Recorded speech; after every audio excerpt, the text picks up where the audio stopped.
Chapter 170. 9 Layers of Wandering Immortal.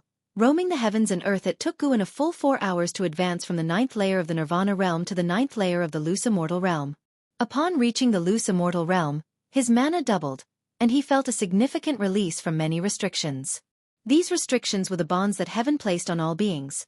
For instance, he could now soar without using mana, dive into the sea effortlessly, and even transform his physical body into his primordial spirit, allowing him to pass through all innate barriers in the world without impediment. It was simply indescribable. When his cultivation reached the 8th layer of the loose immortal realm, Guin felt the entire ocean erupt into chaos. In the distance, he even saw great cultivators of the Nirvana realm engaging in combat, making him feel secretly ashamed. The experiences of the past 2 days made him realize the vastness of heaven and earth and that too many powerful auras passed through this region. Lu Lingjun had not made a mistake in ascending to the spirit realm. In a certain sense, this realm was equivalent to the spirit realm or the immortal realm and was a world beyond mortal comprehension. Considering Guan's past life on Earth, this place was unlikely to be as large as the Taitsong dynasty. Guin recalled Lu Lingjun and the White Spirit Demon Emperor's names for this land. The Great Heavenly Spirit Land. Just how vast was this so-called Great Heaven and Earth? Guin couldn't help but look up at the sky. Speaking of which, he had never explored how high the sky was. In the Nirvana realm, he had used his divine sense to probe continuously upward, with terrifying results. His divine sense couldn't surpass the sky's apex. The heavens in the Great Heavenly Spirit Land seemed infinitely high, shocking him severely, given the cosmological concepts he had built in his previous life.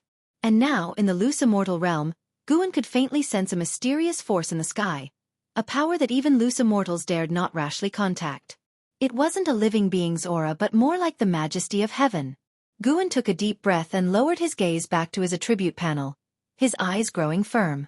Since the commotion had already been significant enough, he decided to keep enhancing his cultivation level. 1,000,000 years of lifespan, invest. A barrage of prompts appeared. Failure. Failure. Failure. Guin remained optimistic. 5,000,000 years of lifespan. Can't I break the Yin-Yang Xianhuang 5 Emperor's tribulation? I don't believe it. Just as this thought arose, his entire 1,000,000-year investment in lifespan failed to pass the tribulation. His expression unchanged. He invested another 1,000,000 years. He continued to fail repeatedly. He reminded himself that he was already a great cultivator at the 9th layer of the loose immortal realm, with a stable Taoist heart. Do not be elated by external success, nor sad by personal failure. A third 1,000,000-year lifespan, invest. A few moments later, he couldn't help but utter a single word. Crap. The demeanor nurtured through 91 years of cultivation in the immortal cultivation world finally broke, awakening a native expletive from the depths of his soul. Guin dared not invest another 1,000,000 years and opted for 500,000 years instead. Heavens bless me. Wait, he was defying heaven, so he sought the blessing of his master, Chang Xiandan. Failure once more filled his vision. When a prompt with significantly longer text appeared, his heart filled with joy. Here it comes.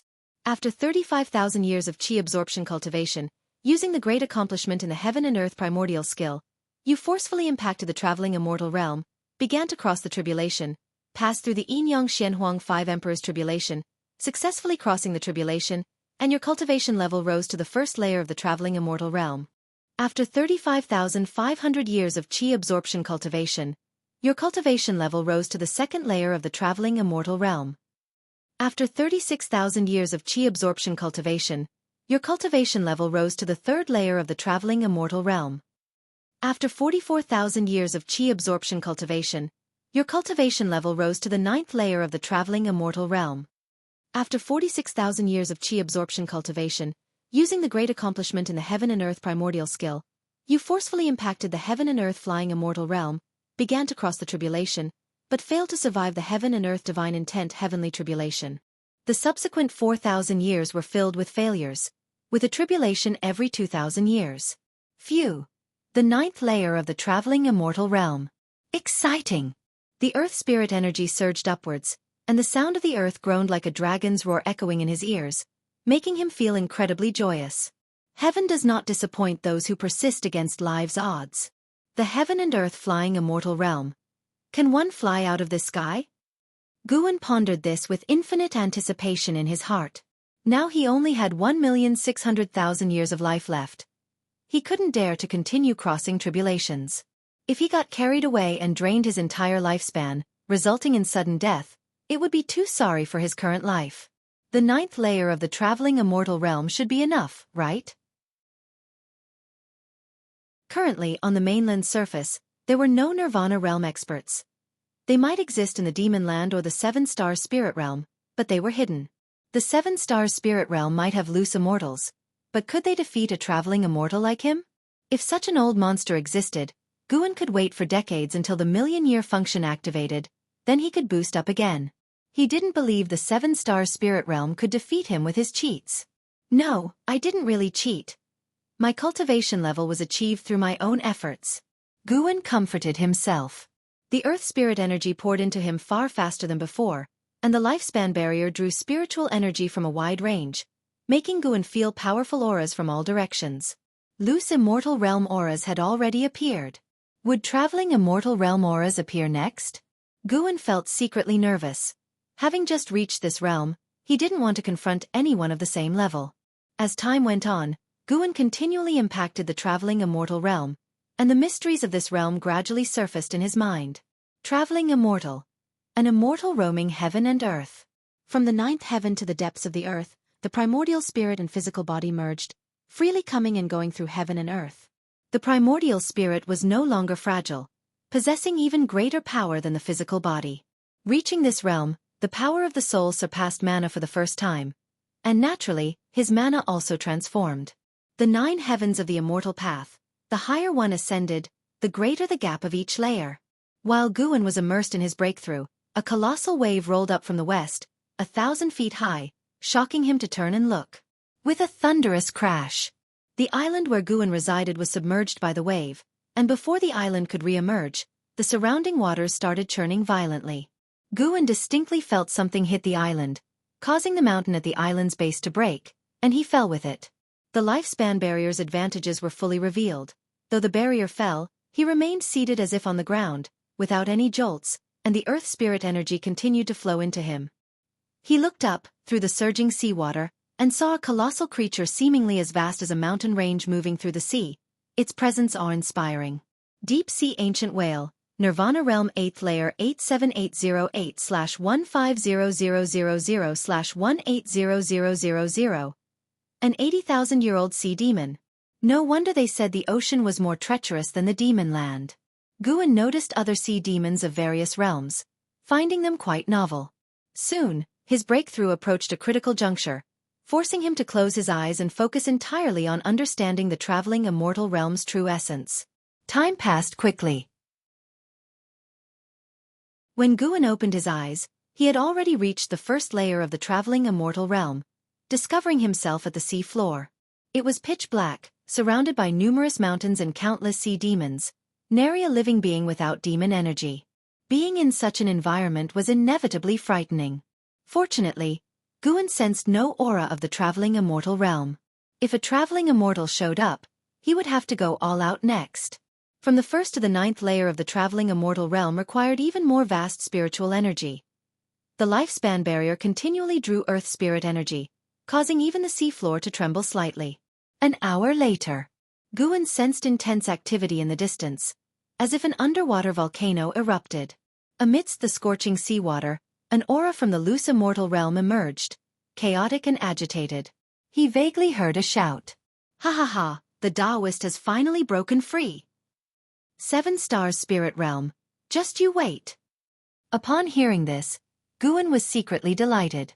Could it be that he rescued an enemy of the 7-star spirit realm? He now regarded the 7-star spirit realm as his imaginary foe. If more enemies of the 7-star spirit realm appeared, he would naturally be pleased.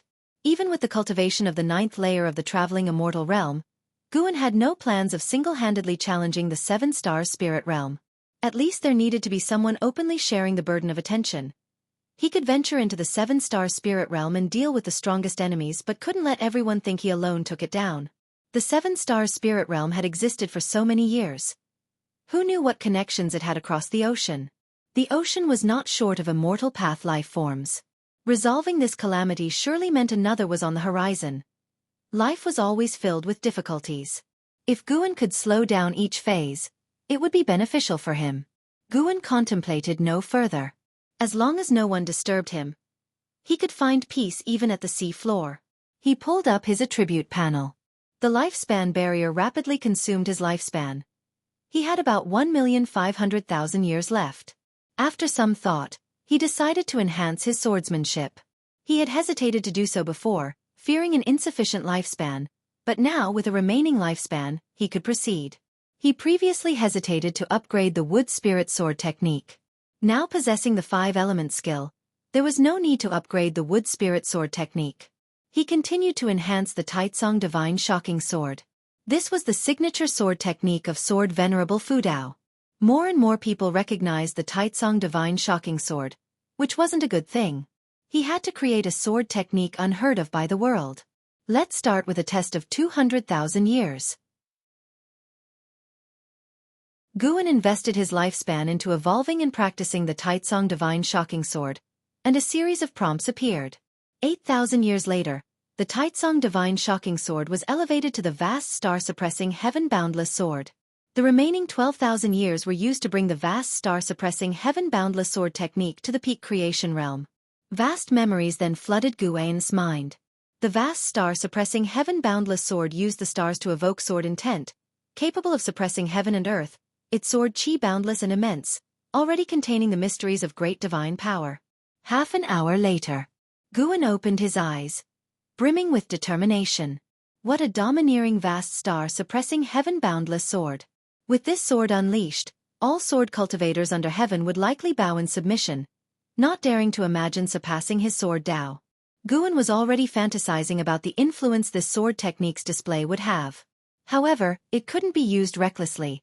It had to be unveiled at a crucial moment. He smiled. The 9th layer of the traveling immortal realm, mastering the heaven and earth primordial skill and the vast star-suppressing Heaven Boundless Sword, possessing the mystic holy body. How could a demon emperor withstand a few of his moves? Could the demon ancestor about to be resurrected threaten him? Sorry, junior sister, but your senior brother is unwilling to see you cast away on a deserted island. Guan slowly stood up and closed the lifespan barrier. With one step, he emerged from the sea and arrived tens of thousands of miles high in the sky. In an instant, his divine sense captured the aura of Xiaochuan in the Supreme Sect's 3rd Medicine Valley. This overwhelming feeling of power gave Guan tremendous joy. With one stride, he arrived above the Supreme Sect. The distance traveled in that single step was immeasurable.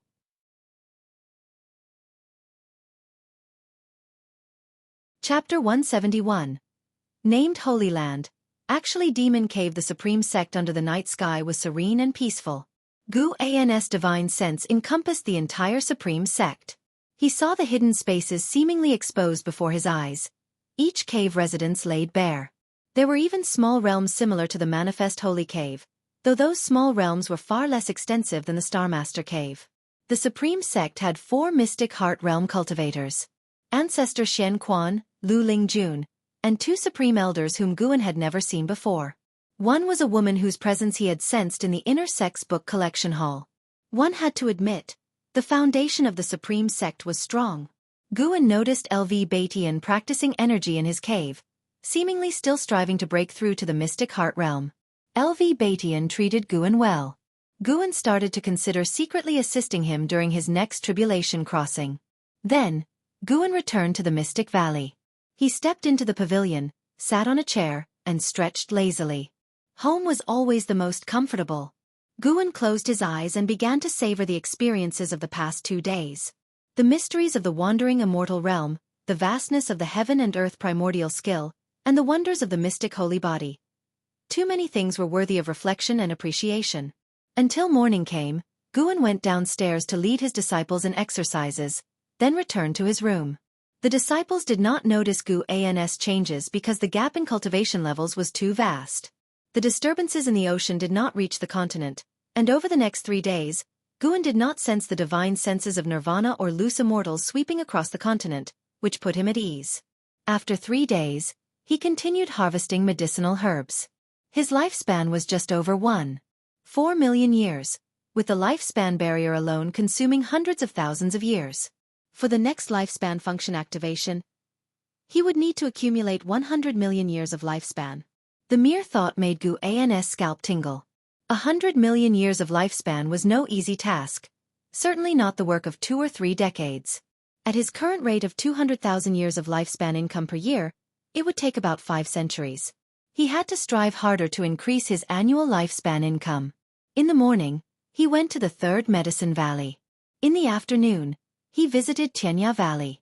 By evening, he headed to the Demon Land to meet Ji Xiaoyu. In the underground cave, the black-clad Ji Xiaoyu was still seated in meditation, cultivating energy. Her spiritual power had recovered by 30%, and she had consumed quite a number of spirit energy elixirs during this period. Guan appeared out of thin air 10 steps away. Ji Xiaoyu did not detect his presence. After watching quietly for a while, Guan finally spoke up. There is a powerful force within you. After depleting your spiritual power, this force has actually enhanced your cultivation level. Upon hearing this, Ji Xiaoyu quickly opened her eyes, then stood up and faced him with a clasped fist in courtesy. I have ties with the Ji family and wish to teach you a divine skill. Would you like to learn? Guan asked calmly. He intended to impart the Taoist Gang primal energy to Ji Xiaoyu. The Taoist Gang primal energy, transformed from Heaven and Earth Path Gang, was stolen from Ji Xiaoyu by Zhang Qiong. By returning it to Ji Xiaoyu, Guan repaid the debt of her past rescue. Upon hearing this, Ji Xiaoyu asked, May I ask, Senior, what divine skill is it? The Taoist Gang primal energy. Have you heard of it? The Taoist Gang primal energy? Ji Xiaoyu was moved, her eyes showing a mix of surprise and doubt. Guan said softly, It seems you have heard of it. Through her mask, Ji Xiaoyu could not discern his true appearance. She suppressed her inner shock and asked with furrowed brows, May I ask, Senior, who exactly are you? The Taoist Gang primal energy is an ultimate skill of the Ji family that has been lost. There is no related transmission within the family, and to master the Taoist Gang primal energy, one must first cultivate the Heaven and Earth Dominator body. To achieve the Heaven and Earth Dominator body is enough to be included in the main family's lineage. Guan replied, There is no need for you to know my identity. You only need to answer whether you want to learn. Then please, Senior, teach me. Ji Xiaoyu replied without hesitation. Guan waved his sleeve, and a gust of wind blew towards Ji Xiaoyu. She had no time to dodge and was immobilized. In her pupils, a figure continuously changed stances. While Ji Xiaoyu was entranced, Guan observed her, equally curious. Besides the primordial Taoist talisman, Guan sensed she had other secrets. She possessed an indescribable composure. Even facing Guan, she did not lose her poise. Guan recalled the first time he saw Ji Xiaoyu in his youth. She was different from her peers even at a few years of age. At that time, he even guessed she might have been possessed by someone, with an old soul inside her body. An hour later, Ji Xiaoyu's eyes became clear. She took a deep breath and turned to look at Guan, who was standing not far away by the mountain wall. She said, Thank you, Senior, for your guidance. How can I repay you? She was sure the Taoist Gang primal energy she just acquired was genuine. The Taoist Gang primal energy shared many similarities with her Heaven and Earth Path Gang. She could even see the signs of the Heaven and Earth Path Gang evolving into Taoist Gang primal energy. This person's Tao level surely exceeded her imagination. He might even be the strongest person she had ever encountered in her life. I do not need your repayment. I am only considering your surname, Ji. Tell me, what are your impressions of the 7-star spirit realm? Guan replied casually. In fact, in his heart, Ji Xiaoyu was more important than the Ji family. Although the Ji family raised him, years ago, they intended to cut off his hand. It was Ji Xiaoyu who spoke up to save him. His acceptance into the supreme sect was also Ji Xiaoyu's idea, unrelated to the Ji family. Over the years, the medicinal herbs Guan had contributed were enough to repay the Ji family. This time, rescuing Ji Xiaoyu was also repaying her past kindness. At least in Guan's mind, he and the Ji family, including Ji Xiaoyu, were even in grace. The Ji family was about to leave the supreme sect. To Guan, it meant that the Ji family would have no relation to him in the future, becoming strangers. Ji Xiaoyu looked at Guan and calmly said, "A place named Holy Land, but in reality, a demon cave." Guan was surprised. He did not expect Ji Xiaoyu to recognize this. Ji Xiaoyu continued, "It seems Senior also has a different view of the seven-star spirit realm. Otherwise you would not have asked me. Perhaps we can stand on the same side." "Oh, why should we stand on the same side?" Gu An's tone was intriguing. Ji Xiaoyu frankly said, "I want to overthrow the seven-star spirit realm. My power alone is too weak. I hope Senior can assist me." Guan inquired, "Reason?" "It has nothing to do with the sake of the people. The Ji family wants to marry me off to a disciple of the seven-star spirit realm. For the sake of blood relations, I cannot oppose the Ji family, so I intend to eliminate the seven-star spirit realm." Ji Xiaoyu's expression remained calm. "Though I was born in the Ji family, I will not choose to sacrifice myself for the family. Between me and the family, I will always choose myself. If Senior harbors animosity towards the seven-star spirit realm, then we can join forces. I will gather as much information about the seven-star spirit realm as possible." Listening to her, Guan could sense the coldness emanating from her bones, causing him to reassess her. In Gu An's impression, Ji Xiaoyu had been merely calm and composed. Only this time did he truly understand who Ji Xiaoyu was. Although her words seemed selfish, Guan did not dislike her for it. A person must prioritize themselves, and Ji Xiaoyu had not harmed her clansmen. The seven-star spirit realm was indeed not a decent entity. Guan said, "All right." Ji Xiaoyu immediately raised her hand in salute to Guan. "Do you know that the root cause of the demon calamity comes from the seven-star spirit realm?" Guan suddenly asked. Upon hearing this, Ji Xiaoyu frowned and said, "I only know some of the evil deeds the seven-star spirit realm has done. I guess there might be a connection, but I don't know the specific reasons." Guan then told her what he had learned. As she listened, Ji Xiaoyu's brows furrowed more and more tightly. After he finished speaking, Ji Xiaoyu coldly said, "If what you say is true, then destroying the seven-star spirit realm could indeed save the populace. The seven-star spirit realm is deeply rooted and strong. To destroy them is extremely difficult. For now you should lie low. Once humanity prevails over the demon calamity, then make plans against the seven-star spirit realm." Guan replied. Ji Xiaoyu nodded. Then Guan waved his sleeve, taking her to the edge of the great Jiang dynasty. In the land of 5 dynasties, there must be a transmission array leading to the seven-star spirit realm. Delivering her here made Ji Xiaoyu safer. Before Ji Xiaoyu could speak, Guan disappeared from the spot. Ji Xiaoyu spread her divine sense and soon caught sight of cultivators. Her expression grew complex. To cross such a vast distance in such a short time. Who exactly is he? As autumn ended, winter snow finally arrived. After parting with Ji Xiaoyu, Guan returned to his usual farming life. Even though he had reached the 9th layer of the wandering immortal realm, he did not act recklessly. However, the changes brought by wandering immortal could not be completely hidden, so he began to elevate his apparent cultivation level. He planned to pretend to reside in the core formation realm using elixirs. In the future, he could slowly improve his cultivation, creating the image of someone dependent on elixirs. This would make others think him lucky and not strong. Guan aimed to be perceived as harmless to the Supreme Sect and other factions, making everyone believe there was no point in killing him, nor any harm in keeping him alive. This day, in the 3rd Medicine Valley, Guan was playing chess with Lu Lingjun. Snow drifted down but could not cover their bodies or the chessboard. Guan placed a piece and smiled. "You've lost again." Lu Lingjun frowned. Puzzled.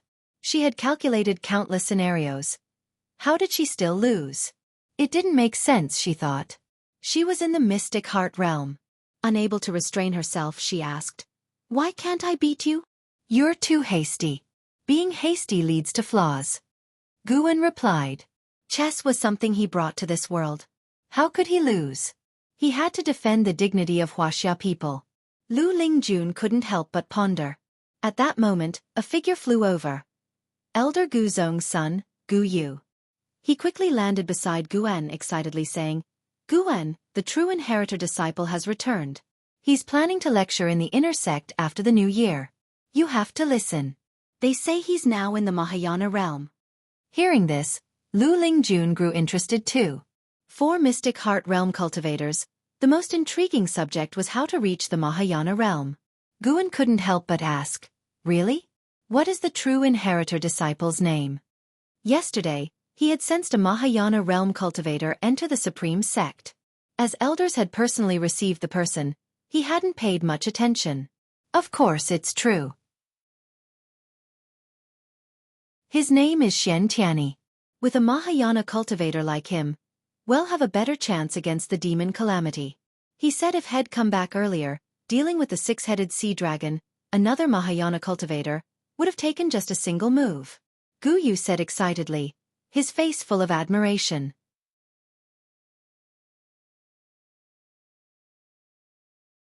Chapter 172. Regret having met too late. Journey to the West. Gu Ye's arrival interrupted the chess game between Gu En and Lu Lingjun. Lu Lingjun was also interested in Shen Tianyi, so she asked Gu Yu a few questions. After chatting for a while, Gu Yu finally left. Gu En noticed Lu Lingjun's drifting thoughts and knew she was thinking about Shen Tianyi. He stood up and turned to leave. Lu Lingjun suddenly said, "After the new year, you should go listen to the teachings too. It's a rare opportunity, as great cultivators are not often seen." Gu En turned back to look at her, seeing her face full of longing. He chuckled lightly without saying more. The influence of a Mahayana realm cultivator's teachings was immense. As winter approached, more and more disciples returned, and cultivators from other sects also came. Shen Tianyi's name spread throughout the immortal cultivation world, and his cultivation achievements were revealed and widely circulated. Supreme Sect's strongest genius since ancient times. Core formation at 20, nascent soul formation at 42, divinity transformation at 70, void crossing at 100, and unification at 200. Due to his extraordinary talent, Supreme Sect hid his true age before he reached the unification realm. When he attained the 9th layer of the unification realm, he went south to seek a mortal fate directly. This made Supreme Sect even more cautious about mentioning his talent, fearing great calamity. He searched overseas for immortals for 300 years, and upon his return, he had already reached the Mahayana realm. With Supreme Sect's grand promotion of Shen Tianyi's legendary life, his name shook the world in a short time, overshadowing the 9 cultivators. The vast majority of cultivators found his achievements unbelievable, even thinking Supreme Sect was exaggerating. Gu En heard about Shen Tianyi's deeds in the Outer Gate City and also thought it exaggerated. But on second thought it made sense. No wonder someone in the sect said as long as the true inheritor wanted the sect leader position, LV Batian would have to step down within a day.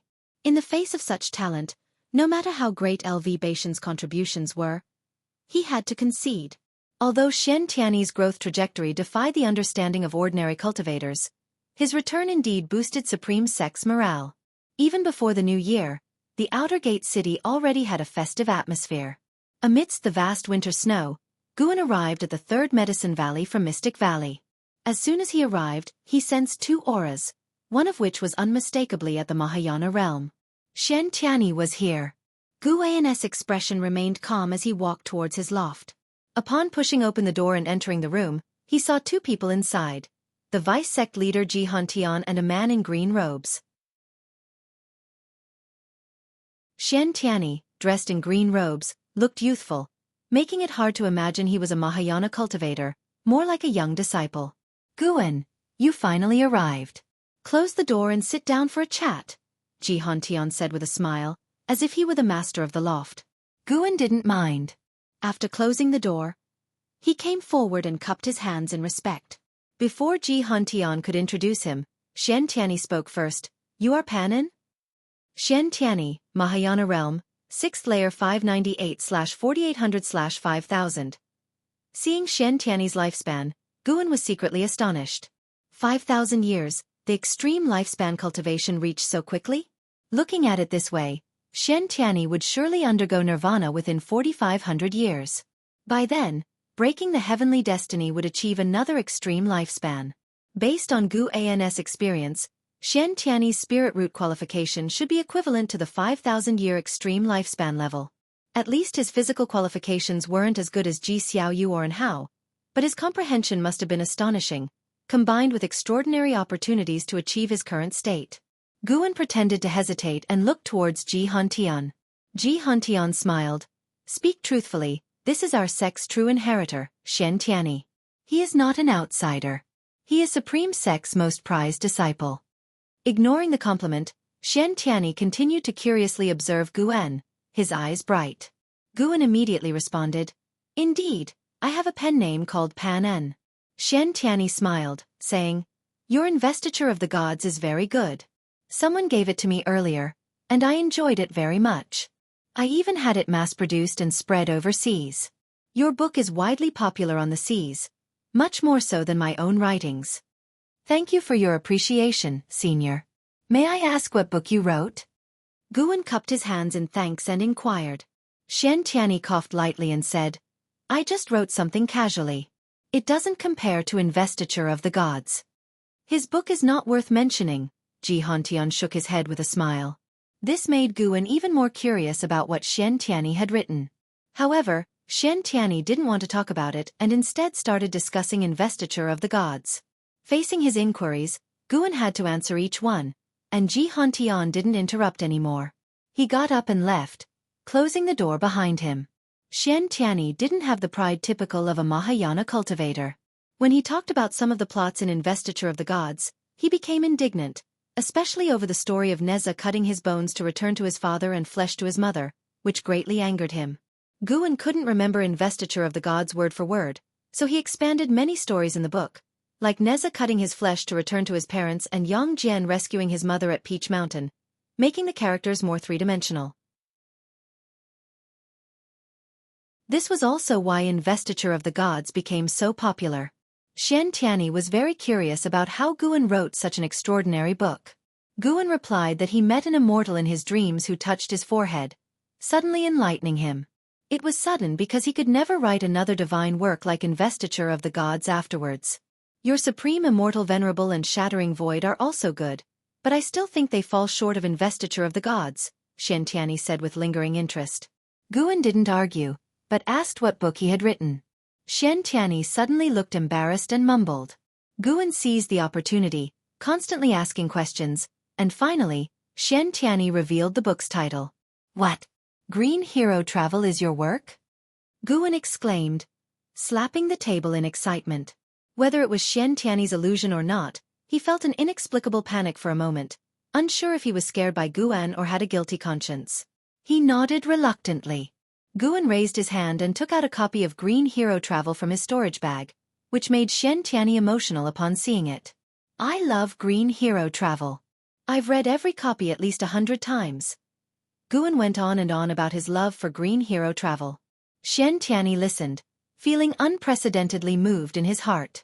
Finally, someone appreciated his talent. He immediately felt as if they had met too late. On the way back, lying on the deck, each time he read Investiture of the Gods, he felt more of a connection with Pan En. This feeling of anticipation even surpassed the thrill of returning to save the sect.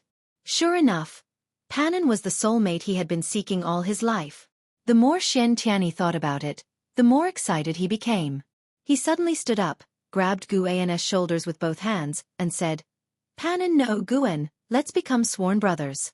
From now on, I'll be your elder brother. Guan was stunned. What kind of logic was this? Wasn't the pace too fast? Seeing his hesitation, Shen Tianyi said boldly, Brother, I tell you, with my cultivation level on this continent, I am undoubtedly invincible.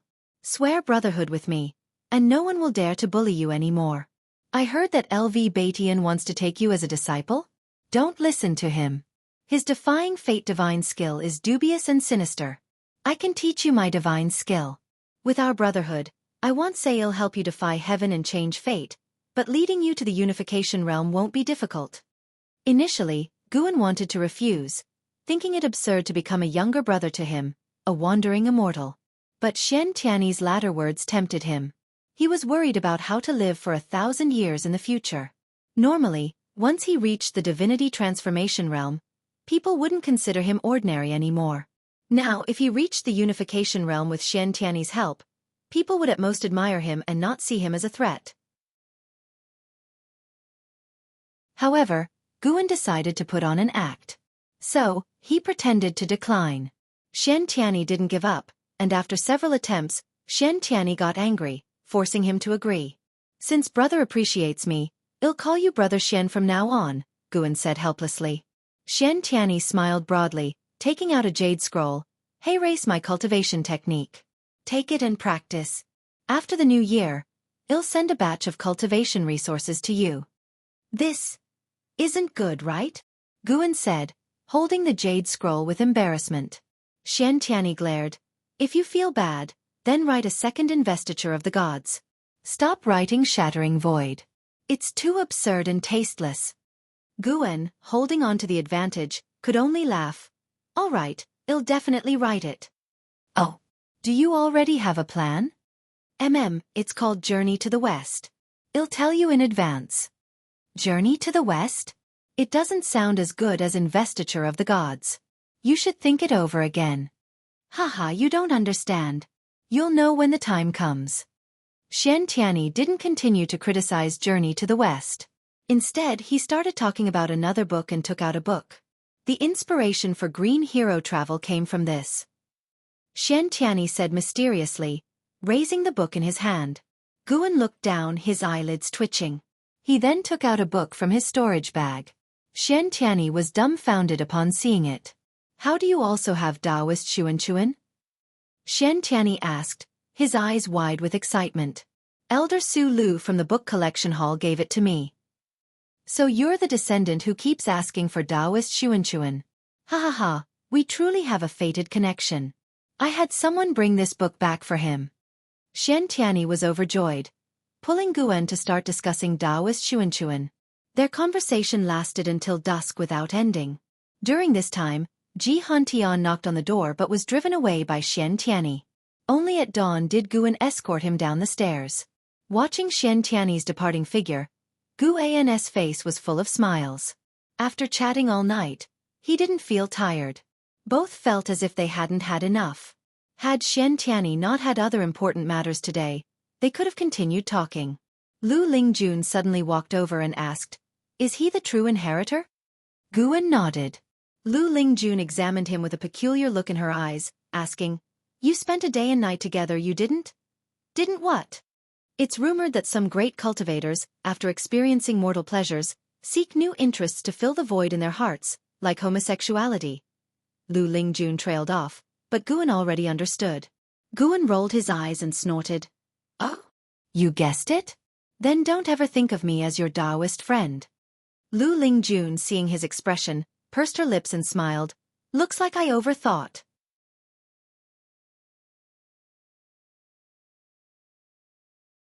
Chapter 173. Heavenly Tao Trap. Difference between immortal and mortal. The new year had arrived, and the atmosphere this spring festival was even more lively than in previous years. With the addition of Gu Zong and Xian Tianyi, the third Medicine Valley was buzzing with excitement. It was rumored that the true inheritor had sworn brotherhood with the Valley Master, which thrilled the 400 servant disciples, all worshipping Guan with adulation. Xian Tianyi always wanted to chat with him about Taoist Xuanchuan, which made him quite distressed. It wasn't until dusk that Guan found an excuse to leave and return to the Mystic Valley to spend the festival with his junior sister and disciples. The disciples sat around the table, toasting and exchanging cups, rejoicing in the celebration. Yi Lan and Zhen Qin began recounting matters of the immortal cultivation world once again. The number of demons in the land of the 5 dynasties had not decreased due to the actions of various sects, but had, in fact, increased. Moreover, demon cultivators and evil people were also on the rise. Many believed that the human race was doomed and thought it better to indulge before dying, or to seize treasures through murder and then sail south. In short, both the immortal cultivation world and the common folk were in chaos. As long as the demon calamity was unresolved, the world would remain in turmoil. Zhen Qin had once complained why the mountain god did not take action, but Guan, pretending he wasn't the mountain god, remained silent. Didn't the mountain god say, why should he protect the human race? If demons worship him, why can't he support them? The strength of a race ultimately depends on itself, not the favor of immortals, Yilan remarked nonchalantly. Having been in the law enforcement hall for so long, she had seen too many sins, giving her deep life experiences. The more evil she had witnessed, the more she cherished Guan, Zhen Qin, and Xiaochuan. Many cultivators ended up lonely at the end of their paths. Having companions in life was a blessing. Guan listened quietly, occasionally chiming in. No matter how chaotic the world became, he had no intention of taking it upon himself to save it. However, he would still occasionally descend from the mountain to relieve suffering, aiding some fated beings without upsetting the grand scheme of things. After all, he was still unsure of the strength of the seven-star spirit realm. Even if he knew, he couldn't protect the continent alone. Doing so would mean that all future calamities befalling the continent would fall on his shoulders, and any enemies targeting the continent would first come after him. The mere thought gave him a headache. Zhan Qin mentioned Su Han again, saying that Su Han had followed the 9 Nether 13 evil to Tianwei. Recently, Su Han had just absorbed the spiritual power of a divinity transformation realm cultivator, causing a stir in the immortal cultivation world. The Supreme Sect had also dispatched great cultivators to kill Su Han, but ended up being severely injured by the 9 Nether 13 evil. Guan thought that the person being merely injured might have been due to the 9 Nether 13 evil, considering the face of Sword Venerable Fudao. The world situation was changing, and Guan only wanted to watch from the sidelines. His target was the Demon Emperor and the Demon Ancestor. Once the demon calamity erupted and the world plunged into chaos, he would seize the opportunity to eliminate the Demon Emperor and the Demon Ancestor, eradicating the greatest scourge of the calamity. The remaining demons would serve as grindstones for the world's cultivators. The conversation lasted deep into the night, and Yilan and Zhen Qin decided to stay in the Mystic Valley and leave the next day. Yilan even came to his pavilion to confide in him. As they chatted, Yilan suddenly blew out the candle in the room. "Junior sister, what are you doing?" "Senior brother, I fear the calamity may strike at any time and do not wish to have regrets before I die." "You again?" "Senior brother, though I may not be your Taoist friend, let us cherish the feelings we have now. What say you?" "Junior sister, we should not be like this." "Senior brother, I really like you." "Stop it." "Senior brother, don't make me use force." Bang, bang, bang. Sounds of physical confrontation echoed inside the room. Come morning, Guan and Yilan came downstairs, Guan walking ahead with a smug expression. Yilan, rubbing her wrist, looked at him with a resentful gaze. They had fought last night. Yilan had tried to use force, but surprisingly could not overpower Guan. In the end, she was unsuccessful and inevitably felt disappointed. Yet, thinking of how Guan had restrained her, a smile tugged at her lips. "So, senior brother likes this sort of thing?" Yilan began to understand Guan a little more. She quietly rubbed her backside, counting how many times senior brother had struck her last night. After finishing her morning exercises, Yilan and Zhan Qin left. Guan then sneaked into the 8 scenic caves. As he approached the green vine tree, Jiang Qiong, with her eyes closed, said, "Last night was the spring festival, wasn't it? It was really lively." "Yes, I brought you some pastries made by the disciples." Guan responded, squatting down and taking out the pastries and wine. Jiang Qiong opened her eyes and looked at him. "Do you like your junior sister Yi?" she asked. Guan replied, "To say I don't like her at all would be a lie, but I feel I cannot accept her now. It would delay our cultivation." "Oh, and why do you think it would cause a delay?" Jiang Qiong asked, intrigued. "Once someone is in your heart, you can't help but think of them.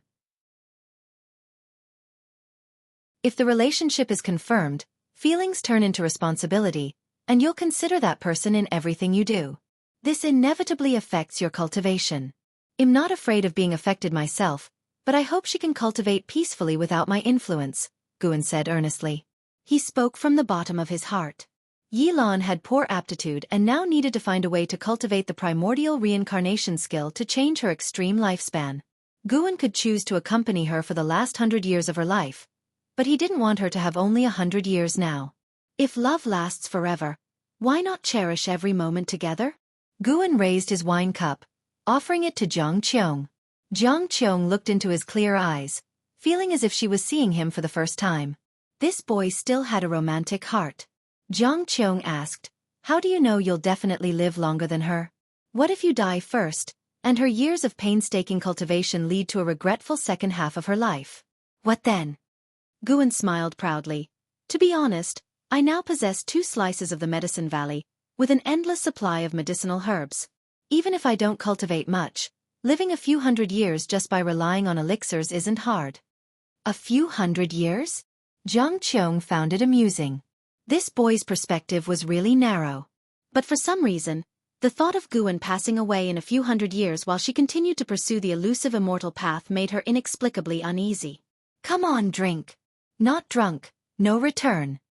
Jiang Qiong suddenly said with a stern face. Guan immediately raised his cup. An hour later, when Jiang Qiong still wanted to drink more, Guan saw things were going awry and found an excuse to leave. But Jiang Qiong pulled him back. Jiang Qiong began forcefully making him drink. To hide his cultivation level, he had to pretend to be weak against alcohol. This was spiritual wine. If a Foundation Establishment realm cultivator drank too much, they would definitely get drunk. Eventually, he had to pretend to be drunk, lying on the ground. Jiang Qiong sat on the ground, looking at Guan, letting out a breath of relief. This boy is clearly a Foundation Establishment realm cultivator. How can he drink so much? Jiang Qiong thought to herself with a flushed face. She almost couldn't outdrink Guan. If word got out that a nascent soul realm cultivator couldn't outdrink a Foundation Establishment realm one, it would be a huge joke. She just sat there watching Guan, her thoughts wandering. Feeling the time pass, Guan began calculating in his mind. 3 hours later, he got up to leave, having already been drunk once. If Jiang Qiong tried to stop him again, he wouldn't hesitate to flip out. After a long while, Jiang Qiong suddenly squatted in front of Guan, raising her hand to brush the hair from his face. Guan's heart pounded with tension. Wait a minute. This old demon cultivator wouldn't be greedy for my flesh, would she? Guan felt absurd. Why did so many women like him? Was it simply because he looked handsome? Hadn't these female cultivators seen handsome men before? Jiang Qiong's low voice came to his ears. Why does this boy look better and better? It's really strange. After achieving wandering immortal status, even though Guan hid his cultivation, his appearance and demeanor had a transcendent quality to them. Jiang Qiong thought it was her affection changing his image in her eyes. Sigh, what am I thinking? He's my grand disciple. Even if I'm a demon cultivator, I can't act immorally. Jiang Qiong withdrew her hand and sat down. She became silent. After a while, she suddenly kicked Guan, hitting his waist. Guan cursed inwardly. Why was this woman hitting him?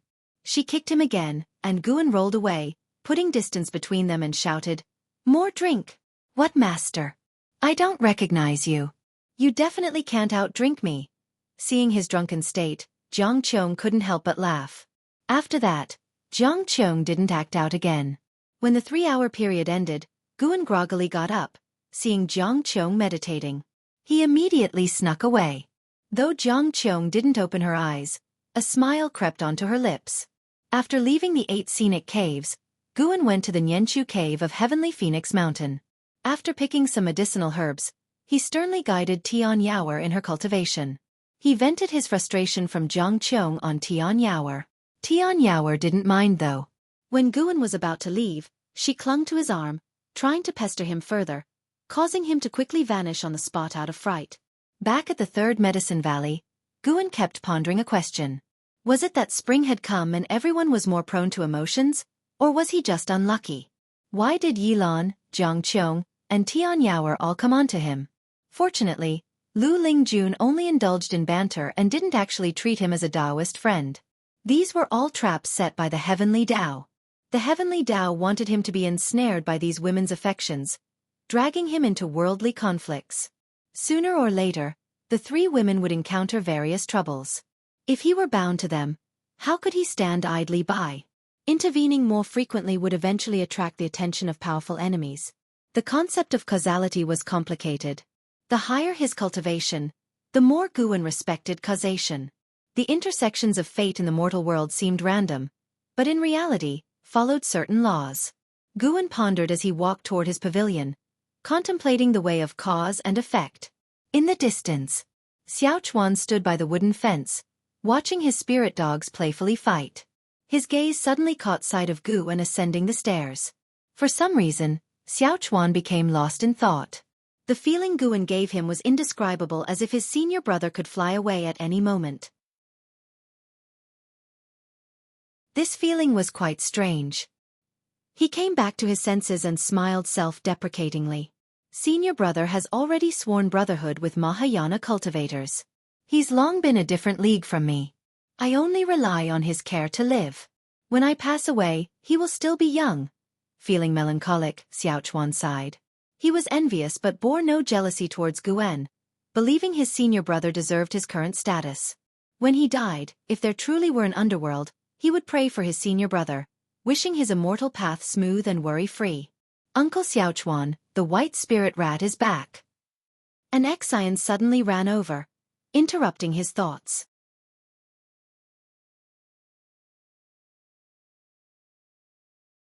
Chapter 174. Catastrophe rarely seen in 10,000 years. Ever since they had the mystic pure tree, the white spirit rat had basically been napping under it, rarely going out, and when it did, it was gone for several days, making Xiaochuan always worry about it. Under Enzin's guidance, Xiaochuan arrived at the mystic pure tree. The white spirit rat was lying under the mystic pure tree, its belly facing the sky. Xiaochuan squatted down and gently petted its belly, while it displayed a look of comfort. An Exian came up behind Xiaochuan and said with emotion, "Uncle Xiaochuan, you spoil it too much. It goes out for so long. Don't you think it needs a little scolding?" She couldn't stand the white spirit rat's cockiness and laziness. Had it not been Guan's pet, she would have taken care of it long ago. Don't underestimate it. It has another name, the treasure-hunting rat. It rarely goes out, but when it does, it might come back with a treasure, Xiaochuan said with a smile. At these words, an Exian squatted down as well, curiously examining the white spirit rat. The white spirit rat opened its eyes to see her, and its eyes widened. Suddenly, it spat a pearl at an Exian, who couldn't dodge in time. The pearl hit in Zin's face and immediately turned into liquid, seeping into her skin. Everything happened so quickly that an Exian couldn't react. By the time she realized what had happened, she screamed, stood up hurriedly, and frantically touched her face, while Xiaochuan was also frightened, not knowing what to do. The white spirit rat gave a smug smile and ran behind the tree.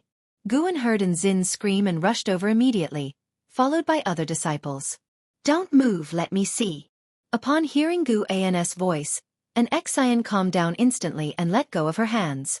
Everyone looked closely and saw that apart from a slight redness due to emotional agitation, there were no injuries on her face. Guan examined her and then asked Xiaochuan to go fetch Lu Lingjun. Although an Exian was fine, she had obtained an opportunity. But Guan couldn't say this out loud. He had to get Lu Lingjun to explain it. Before long, Lu Lingjun arrived. After inspecting an Exian, she smiled and said, "You should thank that fat rat." Upon hearing this, an Exian was stunned, and the people around were puzzled. The white spirit rat suddenly peeked out from behind the tree, baring its teeth at Lu Lingjun, but its overly chubby figure rendered it completely non-threatening. "Senior, do you recognize the pearl it spat out?" An Exian asked nervously. Just as Lu Lingjun was about to answer, a figure flew in from the distance, and she turned to look. The newcomer was an imposing male cultivator who swiftly landed behind the group. Frowning, he asked, "Whose white spirit rat is that?" An Exian couldn't help but tighten her grip on her sleeve. Guan stepped forward and said, "It is mine." "I'm sorry, Taoist friend. That pearl has already been absorbed by my disciple. I am willing to compensate with medicinal herbs." An Exian looked at him with gratitude, while Lu Lingjun had a look of amusement. The male cultivator's cultivation level was at the nascent soul realm, and his cave was not far from the Third Medicine Valley. Having only joined Supreme Sect 2 years ago, he was unaware of the importance of the Third Medicine Valley. Seeing that Guan's cultivation was low, he said sternly, "Compensate with medicinal herbs? You are merely the acting valley master. How many medicinal herbs can you offer? My water spirit pearl is an extremely rare treasure. Your white spirit rat sneaked into my cave while I was away and stole it. This is unforgivable." Lu Lingjun chimed in, "The water spirit pearl is indeed rare. It can enhance a being's perception of water attributes' spiritual energy." The male cultivator glared at an Exian with even more anger, making her even more anxious. Guan said helplessly, "How about 26th grade medicinal herbs?" Hearing this, the male cultivator was moved, surprised at Guan's generosity. The disciples were also shocked, knowing the high value of 6th-grade medicinal herbs. They usually handled even the seeds with extreme care, for a single seed of a 6th-grade herb was worth their lives. Seeing the male cultivator hesitate, Guan continued, "This disciple of mine is Enhao's sister. Her aptitude is mediocre, so she can only temporarily reside here. If you can let this matter go, Enhao will also appreciate it." "Enhao? Which Enhao?" the male cultivator asked with a frown. Guan smiled. "Of course, the top of the golden list." The disciples were not surprised, as this had long ceased to be a secret, while an Xian opened her mouth but said nothing. When the male cultivator heard this, his expression shifted between dark and bright. He coughed once and said, "In that case, on Enhao's account, I'll accept your 26th-grade medicinal herbs. But keep a better eye on your white spirit rat in the future." "Thank you for your generosity, brother. I will take you to get the medicinal herbs." Guan took the male cultivator away, leaving the other disciples to discuss the event. Xiao Chuan began to comfort an Xian. She did not feel wronged, but rather ashamed, as she had received such a stroke of luck out of nowhere and caused trouble for Guan and Enhao. She felt guilty. Lu Lingjun snorted, "That kid has guts, not even letting me help." She was a member of the Hall of Elders and could have easily made the male cultivator leave with a word. This made her see Guan in a new light. Besides her, Guan had also sworn brotherhood with Xian Tianyi and had a close relationship with the sect leader. Even so, Guan did not resort to abusing his power, always offering sincere compensation. This character was truly admirable. After the time it takes for an incense stick to burn, the male cultivator left. Guan looked back, feeling quite emotional. Was this a fortunate mistake? If Xiao Chuan hadn't been so kind to the white spirit rat, would it have spat the pearl on his face? Xian Tianyi's Dao Enlightenment Conference was held as scheduled. Guan took an Xian and Xiao Chuan to the inner sect city to listen to the teachings. He didn't gain much, but for an Xian and Xiao Chuan, as well as all the inner sect disciples, it was immensely beneficial. With the successful conclusion of the Dao Enlightenment Conference, Xian Tianyi's prestige soared, surpassing that of the sect leader and becoming revered by everyone in the sect. In early summer, Xian Tianyi went to the border and killed a Mahayana realm Great Demon King and 3 Mystic Heart Realm Demon Kings, becoming famous across 5 regions. Now, the title of the strongest under heaven was attributed to him, though many still believed Sword Venerable Fudao was stronger. As for the Taoist lord of Tsongtian's sect, he had been silent since his return. Xian Tianyi's action greatly intimidated the demon land, giving people hope. Thus, 2 years passed. Gu An's lifespan reached over 2.5 million years. In those 2 years, he still occasionally went down the mountain. Upon learning that people called him the Green Hero, he was stunned. What was this? That night, Jiang Qiong left, going somewhere to retrieve her belongings.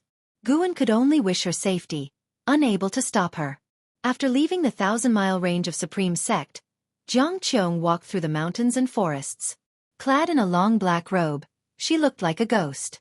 Suddenly, she stopped, frowning. Following her gaze, a black shadow appeared ahead, and she was startled. Demon Shadow Divine Skill. Could there still be a master of Thousand Autumn Pavilion? Wait. Near Supreme Sect, a great cultivator who knew Demon Shadow Divine Skill. Jiang Qiong immediately readied her magic artifact, poised for action. "If I wanted to kill you, do you think you could resist?" A cold and hoarse voice came from the mysterious shadow ahead. Jiang Qiong took a deep breath and asked, "May I ask if you are Sword Venerable Fudao?" Guan raised his hand and tossed the Ephemera Sect Hierarch token to her. She did not catch it, but took a step back and looked down at the token on the ground. The 3 words Ephemera Sect made her complexion change drastically. "You are from Ephemera Sect? How is that possible?" Jiang Qiong looked at Guan in disbelief. Sword Venerable Fudao who had opposed Ephemera Sect was actually from Ephemera Sect? Guan said calmly, "This is the Hierarch token of Ephemera Sect. From now on, you are my envoy, managing Ephemera Sect on my behalf. You can do what you want, but don't let Ephemera Sect commit any more evil deeds." Upon hearing this, Jiang Qiong immediately understood. Sword Venerable Fudao must have taken over the position of Hierarch after Ephemera Sect's downfall, intending to change Ephemera Sect. She breathed a sigh of relief. As long as Sword Venerable Fudao is truly a good person, there is no need to be so fearful. Why choose me? Jiang Qiong asked. You have been in Supreme Sect for over 100 years, coming and going. I saw you on 9 Nether Road before. Later, you returned to Supreme Sect and did not harm the disciples, which at least shows that your nature is not bad. You seem to be in a swamp, perhaps because there are people you care about in Supreme Sect or because you are avoiding enemies, Guan said nonchalantly. Jiang Qiong's expression changed, and her eyes turned cold. She thought Sword Venerable Fudao was using Guan to threaten her. None of that matters. What matters is whether you are willing to take over Ephemera Sect. The Ghost Mother of Ephemera and the 9 Nether 13 Evil will see the token as seeing me. With this token, you can make great impacts, Guan said coldly. Jiang Qiong took a deep breath and said, to be honest, I have offended 7 Stars Spirit Realm. That is also one of the reasons. What? Jiang Qiong's face changed drastically, and she looked at Guan in shock. Moonlight shone through the gaps in the leaves, illuminating her, while Guan remained in the darkness. Jiang Qiong returned after 3 months. It was autumn, and the night was slightly cool. Guan and Jiang Qiong came to the 8 scenic caves. Disciple grandson, I have returned to say goodbye, Jiang Qiong said softly, looking up at the green vine tree. Guan feigned confusion and asked, where are you going? Jiang Qiong smiled. During this time, I've thought a lot. Hiding all the time is not the solution. It might even drag you down. 7 Stars Spirit Realm is indeed powerful, but they are not necessarily the rulers of the world. I want to build my own force and keep climbing. Guan appeared hesitant, various emotions flickering across his face. Noticing his expression, Jiang Qiong felt even happier. She laughed. The great demon calamity is imminent. The more chaotic it gets, the greater the opportunities. Maybe in 100 years, I can come to Supreme Sect openly. By then, I'll have you receive me, all right? Guan asked, do you really have to fight? In the world of immortal cultivation, if you don't fight, you'll be trampled on sooner or later. Even if you are safe in Supreme Sect for now, what about later? What if someone wants to kick you out and take over your achievements in Medicine Valley? What will you do? Faced with Jiang Qiong's questioning, Guan remained silent. Afraid that he would be timid in the future, Jiang Qiong smiled and said, if you don't fight, then I'll fight. Don't worry, as long as I'm alive, there will always be a place for you. Unless I die. Guan was moved and looked at her. Satisfied with his expression, Jiang Qiong said, according to the information I've received, the great demon calamity is about to fully erupt. Be prepared for this once-in-million years catastrophe.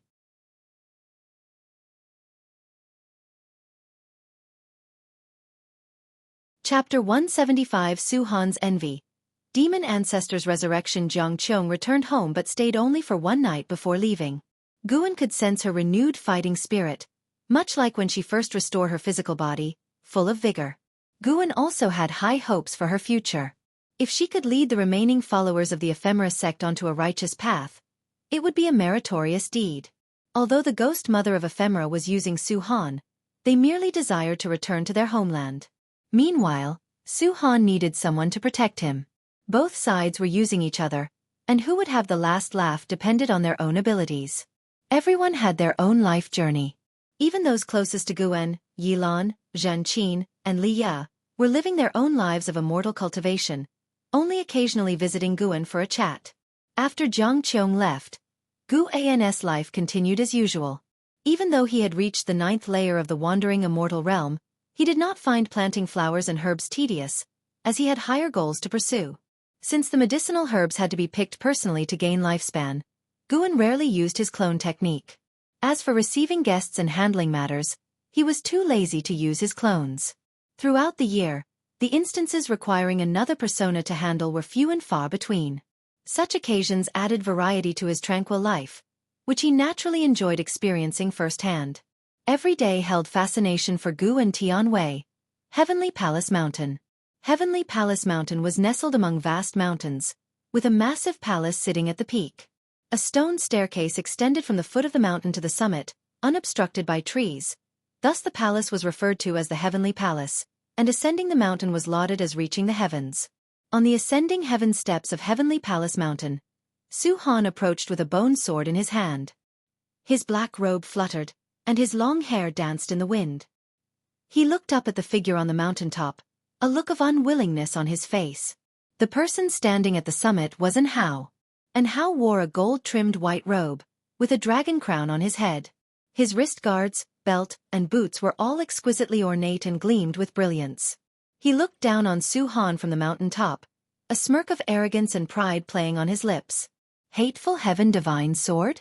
That's all? I heard you can devour others' spiritual power, but even though you take shortcuts, your cultivation growth is slower than mine? Enhao's voice resounded under the vast sky, full of heroism. Su-Han looked up at Enhao, not angry, but with a complex expression in his eyes. At that moment, several figures appeared in the woods at the base of the mountain. They moved like specters, quickly positioning themselves behind Su-Han.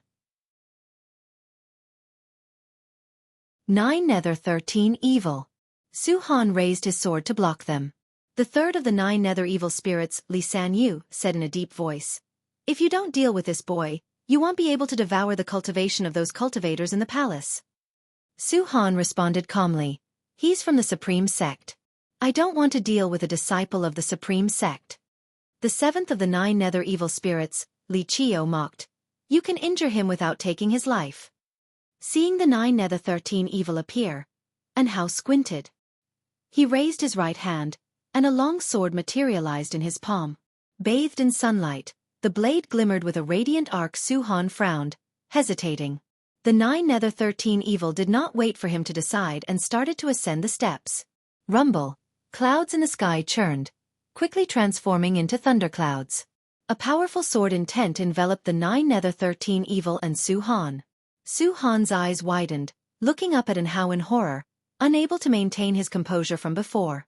Such sword intent, how could it be? Su-Han knew that Enhao was younger than him. He couldn't comprehend how Enhao had cultivated such a powerful sword intent. To have honed the Taitsong Divine Shocking Sword to such a degree? What is your relationship with Sword Venerable Fudao? A voice rang out, belonging to the ghost mother of Ephemera. As soon as she spoke, the 9 Nether 13 evil stopped in their tracks. The name Sword Venerable Fudao made them cringe in fear. Luckily, they had not attacked Enhao earlier. Enhao snorted coldly. Why ask so many questions? If you want to fight, then fight. The Taitsong sword intent caused the thunderclouds to gather into a human face. If Guan saw this, he would feel gratified, as Enhao had taken the mastery of the Taitsong Divine Shocking Sword to a new level. Retreat! The ghost mother's voice rang out, and the 9 Nether 13 evil turned and descended the mountain without hesitation. As they walked past Su-Han, they nudged his shoulder. Su-Han followed them down, but he couldn't help but glance back at Enhao. It was the first time he had seen someone scare off the ghost mother of Ephemera, which made his feelings more conflicted. If I had a background like his, I wouldn't be in this situation. Su-Han quickly disappeared into the forest with the 9 Nether 13 evil. At the mountain top, Enhao quietly exhaled, despite his arrogance. The 9 Nether 13 evil had put him under tremendous pressure. His master was truly formidable. Wherever he went, he thrived. Enhao felt proud, then turned and walked towards the heavenly palace. Before he reached the door, Si Yenner poked her head out from within, looking at Enhao excitedly. As Enhao approached, she softly asked, So your master is Sword Venerable Fudao? Enhao pressed her head, not uttering a word, and walked straight into the heavenly palace. Late autumn, 3rd Medicine Valley. Guan sat on the staircase of a pavilion, watching the disciples clear the autumn leaves. The 3rd Medicine Valley was vast and its scenery magnificent, making him feel content. The weather was pleasant, the wind was gentle, everything seemed wonderful. The only blemish was a strong surge of demon energy gathering in the north.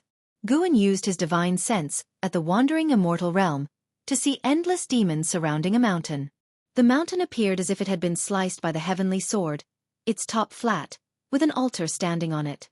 The area around the altar was filled with great demons, the lowest of which were at the mystic heart realm, and one had even reached the nirvana realm. Guan speculated that the one of the nirvana realm must be the demon emperor. A stronger demon energy than the nirvana realm was amassing within the altar. Demon energy pervaded the lands and skies, and the clouds above churned. Occasionally a meteor would fall, resembling an apocalyptic scene. Moreover, Guan sensed the presence of great cultivators around the demons. Some of these cultivators also had the aura of the Nirvana realm. Evidently, these cultivators were from the 7-star spirit realm, and they were waiting for the resurrection of the demon ancestor. Neither human nor demon. What an interesting world. Guan laughed softly, his tone mocking. He retracted his divine sense and then took out the Taoist Xunshan's writings to peruse. He had no intention of prematurely stopping the demonic calamity. He planned to act unexpectedly against the 7-star spirit realm, and now was not the right time. The sun set and the moon rose. An Exian arrived at the staircase asking, "Master, why are you sitting here?" Guan looked at her smiling, enjoying the moonlight. "How about you? How has your cultivation been lately?" After merging with the water spirit pearl, Enzin's maximum lifespan hadn't changed. Treasures of extraordinary rarity in this world couldn't easily alter one's lifespan limits, but he could feel that Enzin's energy absorption speed had greatly improved. An Exian smiled sweetly and said, "Pretty good, thanks to you, master. I promise to cultivate herbs well to make up for your loss. A 6th-grade herb is priceless. It might take you a lifetime to make up for it." "No problem. As long as you don't mind, master, I'm happy to stay in the Medicine Valley for a lifetime." Unlike An Hao, who sought justice in the world of immortal cultivation, An Exian, aware of her mediocre talents, only cared about this Medicine Valley. There were hundreds of disciples in the valley, so life was not dull. Occasionally, she would visit the outer gate city. She had no worries and enjoyed these days greatly. Seeing Enzin's bright smile, Guan couldn't help but smile too. "Then I will provide for her for a lifetime." Guan treated his disciples well, not for any return. Could these disciples surpass him in power? He simply enjoyed creating good relationships. Having affection for others who reciprocated his kindness gave him satisfaction. The master and disciple chatted idly, and An Exian mentioned the white spirit rat, saying it was too fat and needed some exercise. Thus, Guan entrusted the white spirit rat to her, permitting her to handle it as she wished, which made her very happy. One night passed. Early the next morning, many Supreme Sect disciples flew northward. Some even flew over the 3rd Medicine Valley, making an impressive spectacle and causing the valley's disciples to talk excitedly. After watching for a while, Guan stepped onto the transmission array platform. An ancient hour later, Guan arrived at Tianya Valley. He saw LV Xian had returned, meditating on a cliff facing the valley's entrance. Seeing him from afar, LV Xian nodded slightly as a greeting. Guan nodded back and walked into the valley. 2 years had passed, and the world's landscape had greatly changed. Now only 3 dynasties remained, the Taizong dynasty, the Tianwei dynasty, and the Great Zhang dynasty. Among them, the Taizong dynasty possessed the most extensive territory. The Great Zhang dynasty was at the bottom because they hadn't participated in the internal wars, being too busy fighting demons. After Guan finished harvesting the medicinal herbs, he had 3 monkey demons plant the seeds. Luo Hun came to Guan's side and said, "Your Majesty wants you to hasten to increase your cultivation level to the 9th layer of the Foundation Establishment realm, and reach the core formation soon." He raised his hand, took out an ornate box, and handed it to Guan. "His Majesty said that with your current status in the Supreme Sect, someone will surely help you form your core. This is a golden core he prepared in advance since he can't find the time to return himself." Luo Hun's eyes showed curiosity. He was curious about Guan's current status in the Supreme Sect. Unfortunately, Li Zuando's letter did not specify. Guan put the box into his storage bag and asked Luo Hun to thank Li Xiandao on his behalf. Luo Hun whispered, "The book." Guan discreetly took out a book. "This is the latest Green Hero travelogue. Green Hero himself gave it to me, and no third person has seen it yet." Luo Hun accepted it with joy. At that moment, Ji Xiaoyu's brother, Ji Ruolai, appeared behind Luo Hun, looking at Guan, asking, "Have you met Shen Tianyi?" Luo Hun moved aside to give him room. Guan asked, "Why do you ask?" "Green Hero travelogue is written by Shen Tianyi," Ji Ruolai said expressionlessly. Luo Hun was embarrassed, quickly leaving. Guan nodded. "Indeed, we have sworn brotherhood." Hearing this, Luo Hun stopped, looking at him in disbelief. Ji Ruolai squinted his eyes, carefully examining Guan LV Xian, who was meditating on the cliff, opened his eyes. The name Xian Tianyi was well known to him. In the current world of immortal cultivation, who didn't know the Supreme Sect's true inheritor? Ji Ruolai stared at Guan and said, "It seems Xian Tianyi likes your investiture of the gods." Investiture of the gods? What do you mean? Luo Han suddenly stepped forward, looking at Ji Ruolai with a frown. Are you saying investiture of the gods was written by Guan? Ji Ruolai nodded. Luo Han looked at him in disbelief. This news was more shocking than Guan and Xian Tianyi's sworn brotherhood.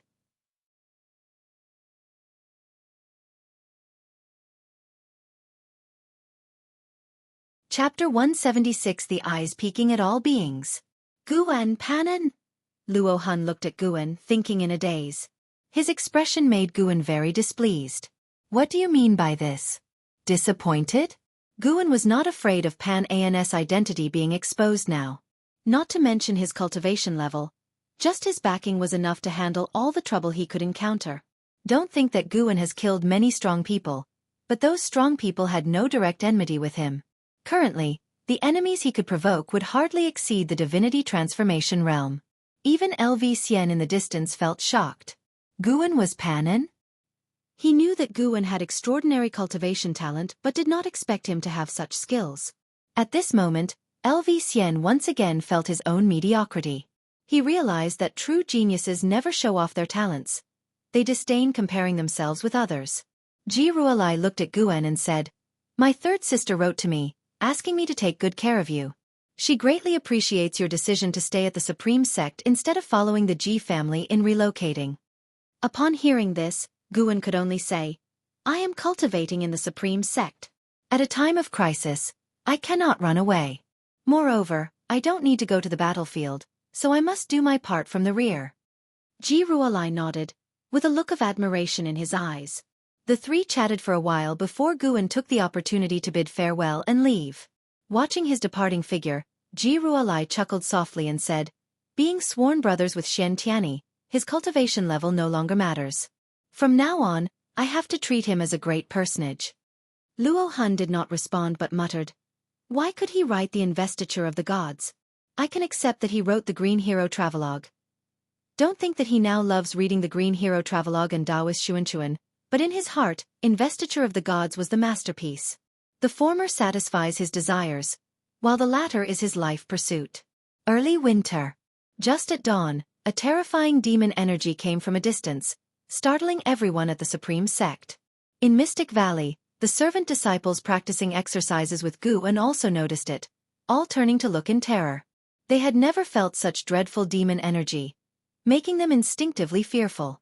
Guan also felt it and said, "Continue practicing, focus on our tasks, don't worry about what you can't control." Hearing this, the disciples could only suppress their inner fear and continue practicing. Chu Jingfeng and Lu Jiujia were also practicing, both furrowing their brows tightly. They felt that this demon energy far exceeded that of the six-headed sea dragon, which had once brought despair to the human race. Now, an even more terrifying demon appeared, leaving them wondering how to survive the demon calamity.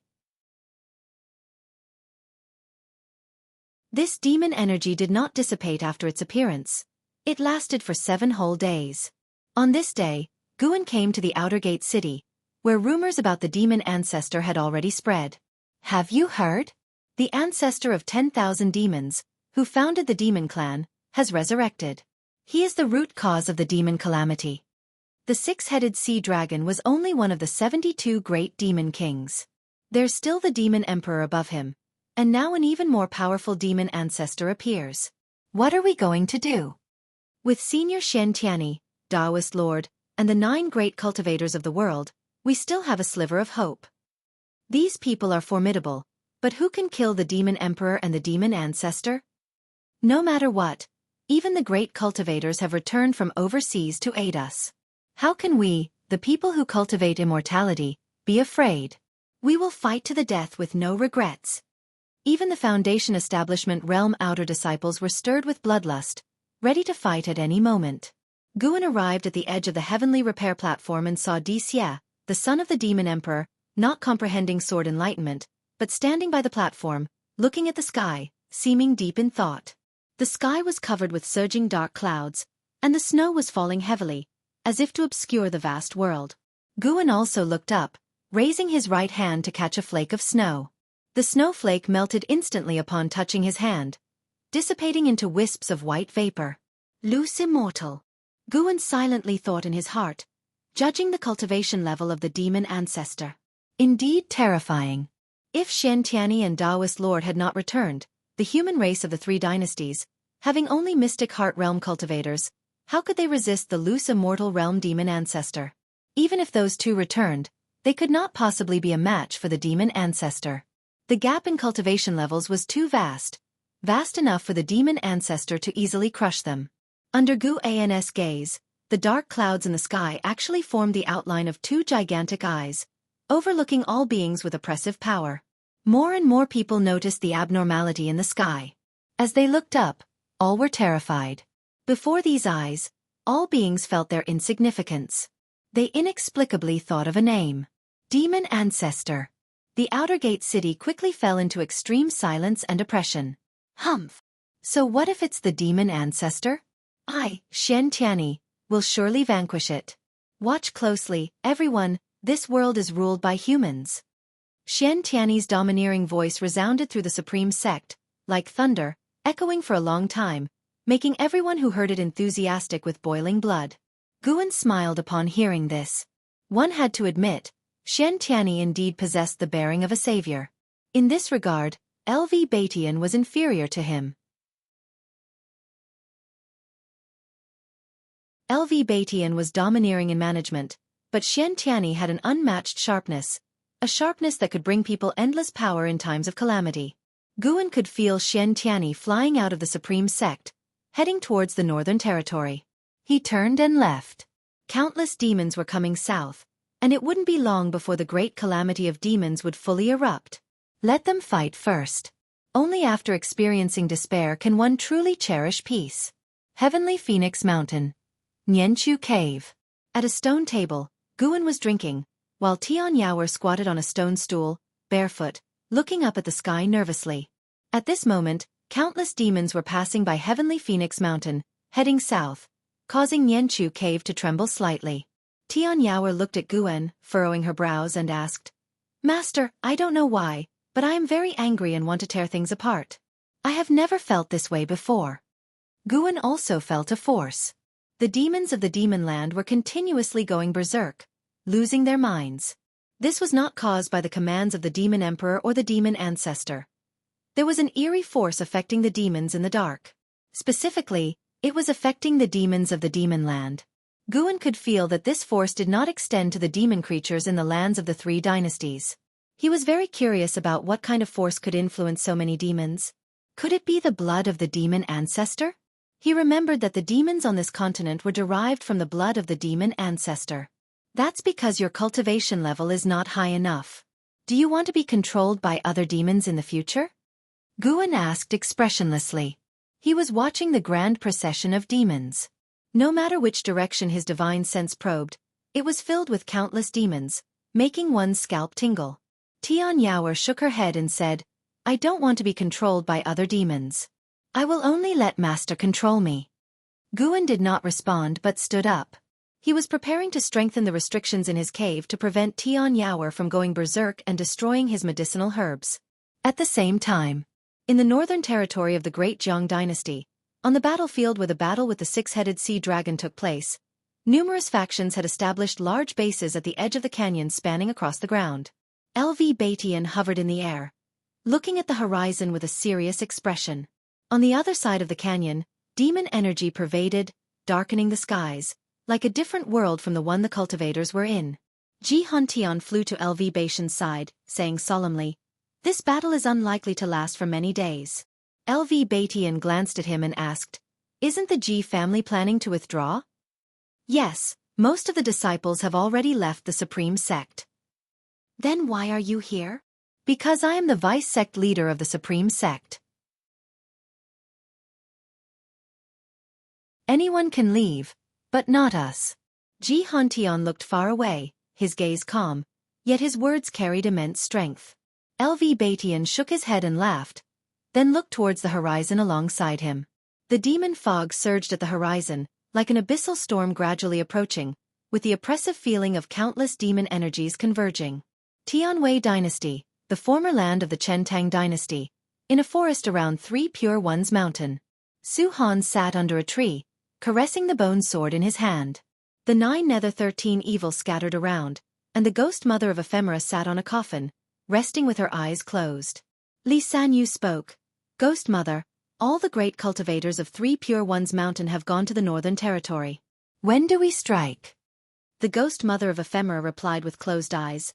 No rush, wait for the battle to break out. Su Han looked up at her and asked, this time, who is our target? Prince of Taitsong, Li Ya. The ghost mother of Ephemera uttered the name. Su Han couldn't help but frown. He knew Li Ya had a close relationship with Gu En. He asked, why him? He also mastered the Taitsong Divine Shocking Sword. The Taitsong Divine Shocking Sword of the Li family was passed down from our Ephemera sect. Although and how prevented us from taking Heavenly Palace Mountain, his appearance gave me an idea. That is to let you also acquire the Taitsong Divine Shocking Sword. The sword intent of the Taitsong Divine Shocking Sword can cover the strength of all beings, perhaps better unleashing the power of the hateful Heaven Divine Sword. The ghost mother of Ephemera's tone was exceedingly calm, as if Li Ya were already a dead man. Su Han took a deep breath and said, choose someone else. There are other Li family disciples. I don't want to deal with Li Ya. Only he knows the Taitsong Divine Shocking Sword in the Li family. Not even Li Xuanmiao of Three Pure Ones Mountain can use it. No, Li Ya is my martial uncle. I can't do it. Su Han said solemnly, showing a rare strong stance against the ghost mother of Ephemera. The ghost mother of Ephemera opened her eyes, her hollow gaze falling on him. Even in broad daylight, it instinctively made him avoid her eyes. The 9 Nether 13 evil remained silent, all watching Su Han with amusement. The ghost mother of Ephemera slowly spoke, if you don't want to deal with Li Ya, fine, but you must be prepared to. Rumble, a thunderbolt flashed across the sky, startling the ghost mother of Ephemera, Su Han, and the others to look up. They saw thunderclouds rapidly gathering at the horizon, intertwined with lightning, and a colossal figure appeared in the cloud sea. Taoist of immortality, it is time to settle our scores. An ancient voice echoed, coming from the mysterious presence within the thunderclouds. Far away in the mystic valley of the Supreme Sect, Guan was observing the three dynasties' lands with his divine sense. He discovered that numerous ancient ruins and perilous places across the three dynasties' lands revealed signs of spatial formations, transmitting many demons into the interior. These teleportation arrays came from various ancient relics and deadly grounds. Guan was certain that the Seven Stars Spirit Realm was assisting the demons, and those ancient relics were likely left by the Seven Stars Spirit Realm. The Seven Stars Spirit Realm had indeed made a brilliant move.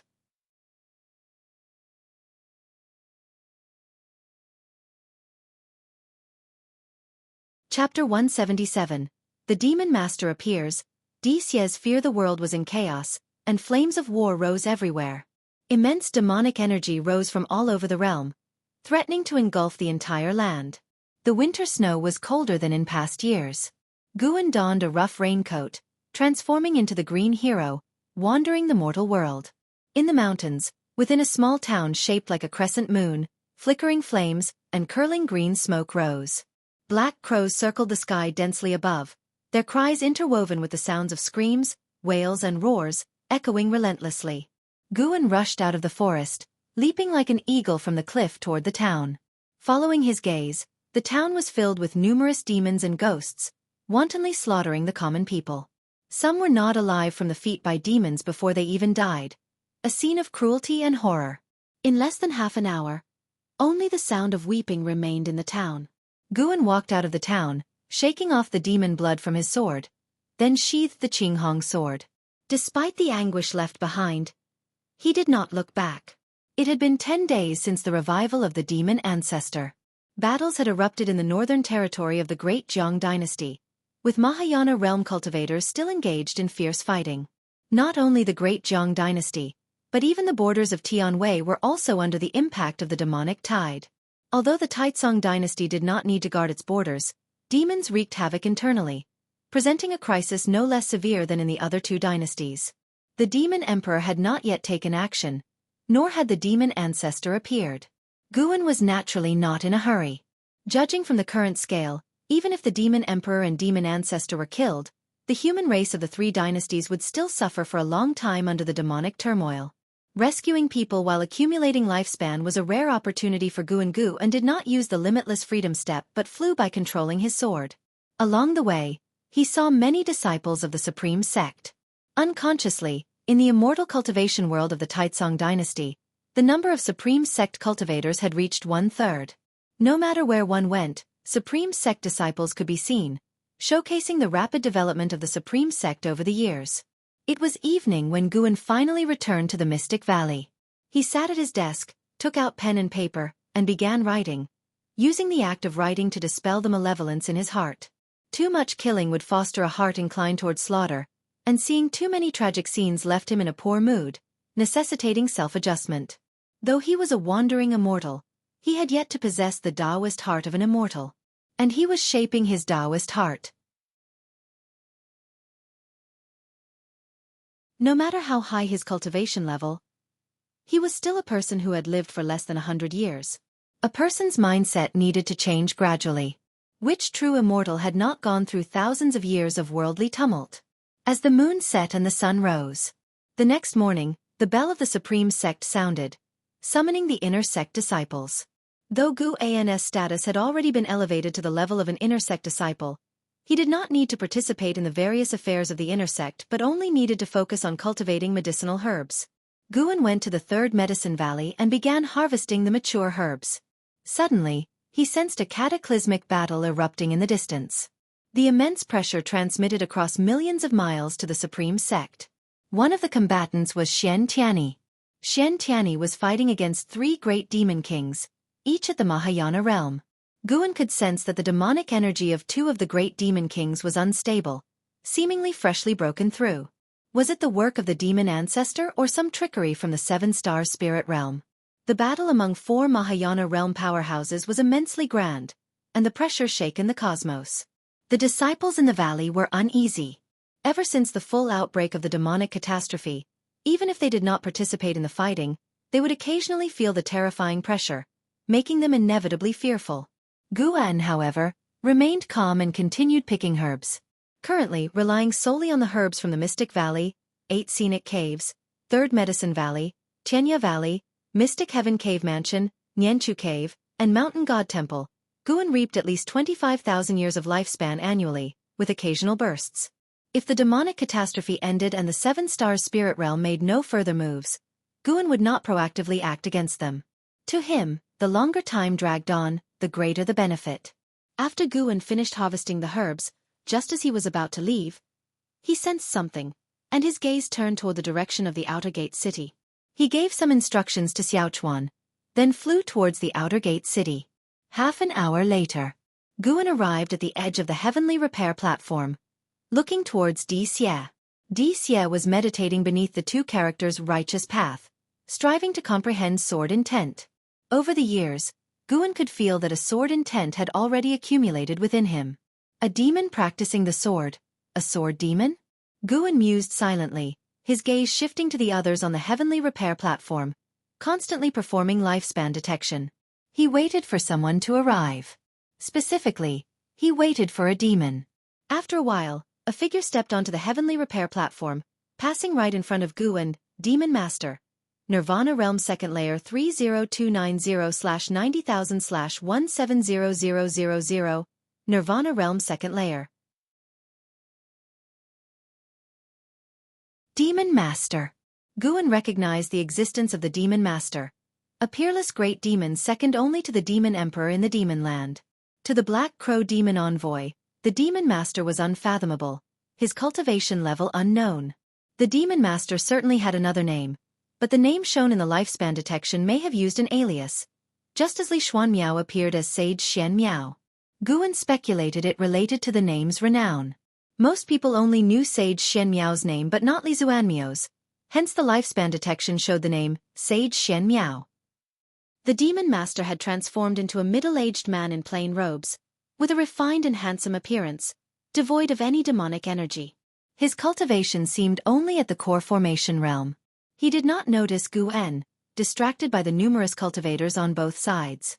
He walked straight towards Xie, eventually standing behind him, silently observing the two characters' righteous path. After a while, the demon master spoke admiringly. What a domineering sword intent! The sword Venerable Fudao lives up to his name.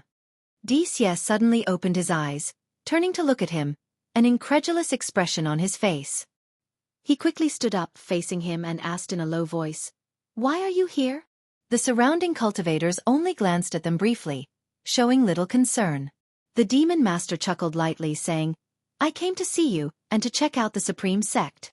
Xie took a deep breath, trying to calm himself. He knew the demon master's strength. His father had said that even 72 great demon kings together could not match the demon master. In other words, the demon master's realm exceeded the Mahayana realm. Although the supreme sect had the enigmatic great cultivator sword Venerable Fudao, if a fight broke out, it would definitely level the supreme sect. Living in the supreme sect for so many years, Xie had grown fond of it and did not wish for its early demise. The demon master surveyed the heavenly repair platform, smiling. The supreme sect is truly magnificent. No wonder it harbors the heavenly destiny. Heavenly destiny? What heavenly destiny? Xie asked, frowning. He was cautious, fearing someone would discover the demon master's true identity. The demon master chuckled, saying, "In my calculations, the celestial order has changed, yet I cannot discern the reason for the shift in heavenly destiny. But I found that the celestial order of the human race in the 3 dynasties has altered, with the supreme sect undergoing the most significant change." Xie asked in a low voice, "What is your purpose in coming here?" The demon master grinned, his smile growing increasingly sinister and cold. They did not notice someone leaving the heavenly repair platform. Guan arrived in an alley, then instantly appeared in the Mystic Heaven Cave Mansion in the North Sea mountain range. He stood under the heart-clearing tree, pulled the heaven-cutting axe from the ground, then flashed to a mountaintop miles away. He raised the heaven-cutting axe, aiming it at the heavenly repair platform of the supreme sect. This axe left in the Mystic Heaven Cave Mansion was a waste. Better to leave a legacy for the supreme sect. After aiming, he lightly tossed the heaven-cutting axe. Though it seemed casual, the moment the axe left his hand, it erupted with terrifying power. The space visibly distorted, creating a strong visual impact. The violent wind crushed all the surrounding forests, even dispersing the clouds in the sky. The wind stirred Guan's black hair. He smiled, his divine sense trailing the heaven-cutting axe. On the heavenly repair platform, facing Xie's inquiry, the demon master spread his hands, smiling. "What purpose could I have?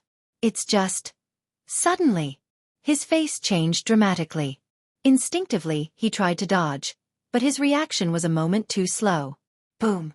Accompanied by a thunderous sound, an axe fell from the sky, striking the demon master. Blood and flesh splattered, instantly drenching Xie in blood. Xie stood there, dumbfounded, his eyes widening in shock. The surrounding cultivators were also splattered with blood. The terrifying blast wave sent everyone except Xie flying. The heavenly repair platform shook violently, startling everyone, who all turned their heads to look. Everyone was terrified at the sight, seeing a black axe embedded in the heavenly repair platform with a pool of mangled flesh beneath the blade. The axe blade was surrounded by wisps of strength energy, burning like flames. Blood bubbles formed at the base of the axe blade, with demon energy continuously emerging. Gradually, a skeleton appeared, its specific race indistinguishable, but it was definitely not human. Xie still stood frozen, as if struck by lightning, unable to move. One by one, figures appeared out of nowhere, including the Supreme Elder, Xian Quan. Xian Quan's face changed dramatically. In a solemn voice he said, "This is a demon, and one at a higher realm than the mystic heart realm." His words startled everyone. A great demon infiltrating the supreme sect? Oh my God, I just looked at him, wondering what he meant by heavenly destiny. Who knew he was a demon? What's the origin of this axe? Does anyone in the supreme sect use an axe? Carefully feel it. There's sword intent on the axe. Isn't that the sword intent of Sword Venerable Fudao? Recognizing the sword intent on the heaven-cutting axe, everyone's panic turned into excitement and joy. The sword Venerable Fudao was always protecting them secretly. Sword Venerable Fudao. Dixie stared blankly at the heaven-cutting axe. The sight of the demon master's crushed body terrified him. The sword Venerable Fudao could see that the demon master was a demon, and naturally, he could see Dixie's true form. Why had the sword Venerable Fudao spared him? Was it because he had not caused trouble? At that moment, Dixie's reverence for the sword Venerable Fudao reached its peak. He was certain that the sword Venerable Fudao was undoubtedly stronger than his father. Without showing himself, being able to kill the demon master instantly was beyond his father's ability. Xian Quan stepped forward, grabbing the handle of the heaven-cutting axe, trying to lift it. His face changed dramatically. He began cultivating energy, causing the entire heavenly repair platform to tremble. Under everyone's watchful eyes, the heaven-cutting axe stood motionless, undisturbed. Everyone's eyes fixated on Xian Quan, the Supreme Elder's face extremely grave.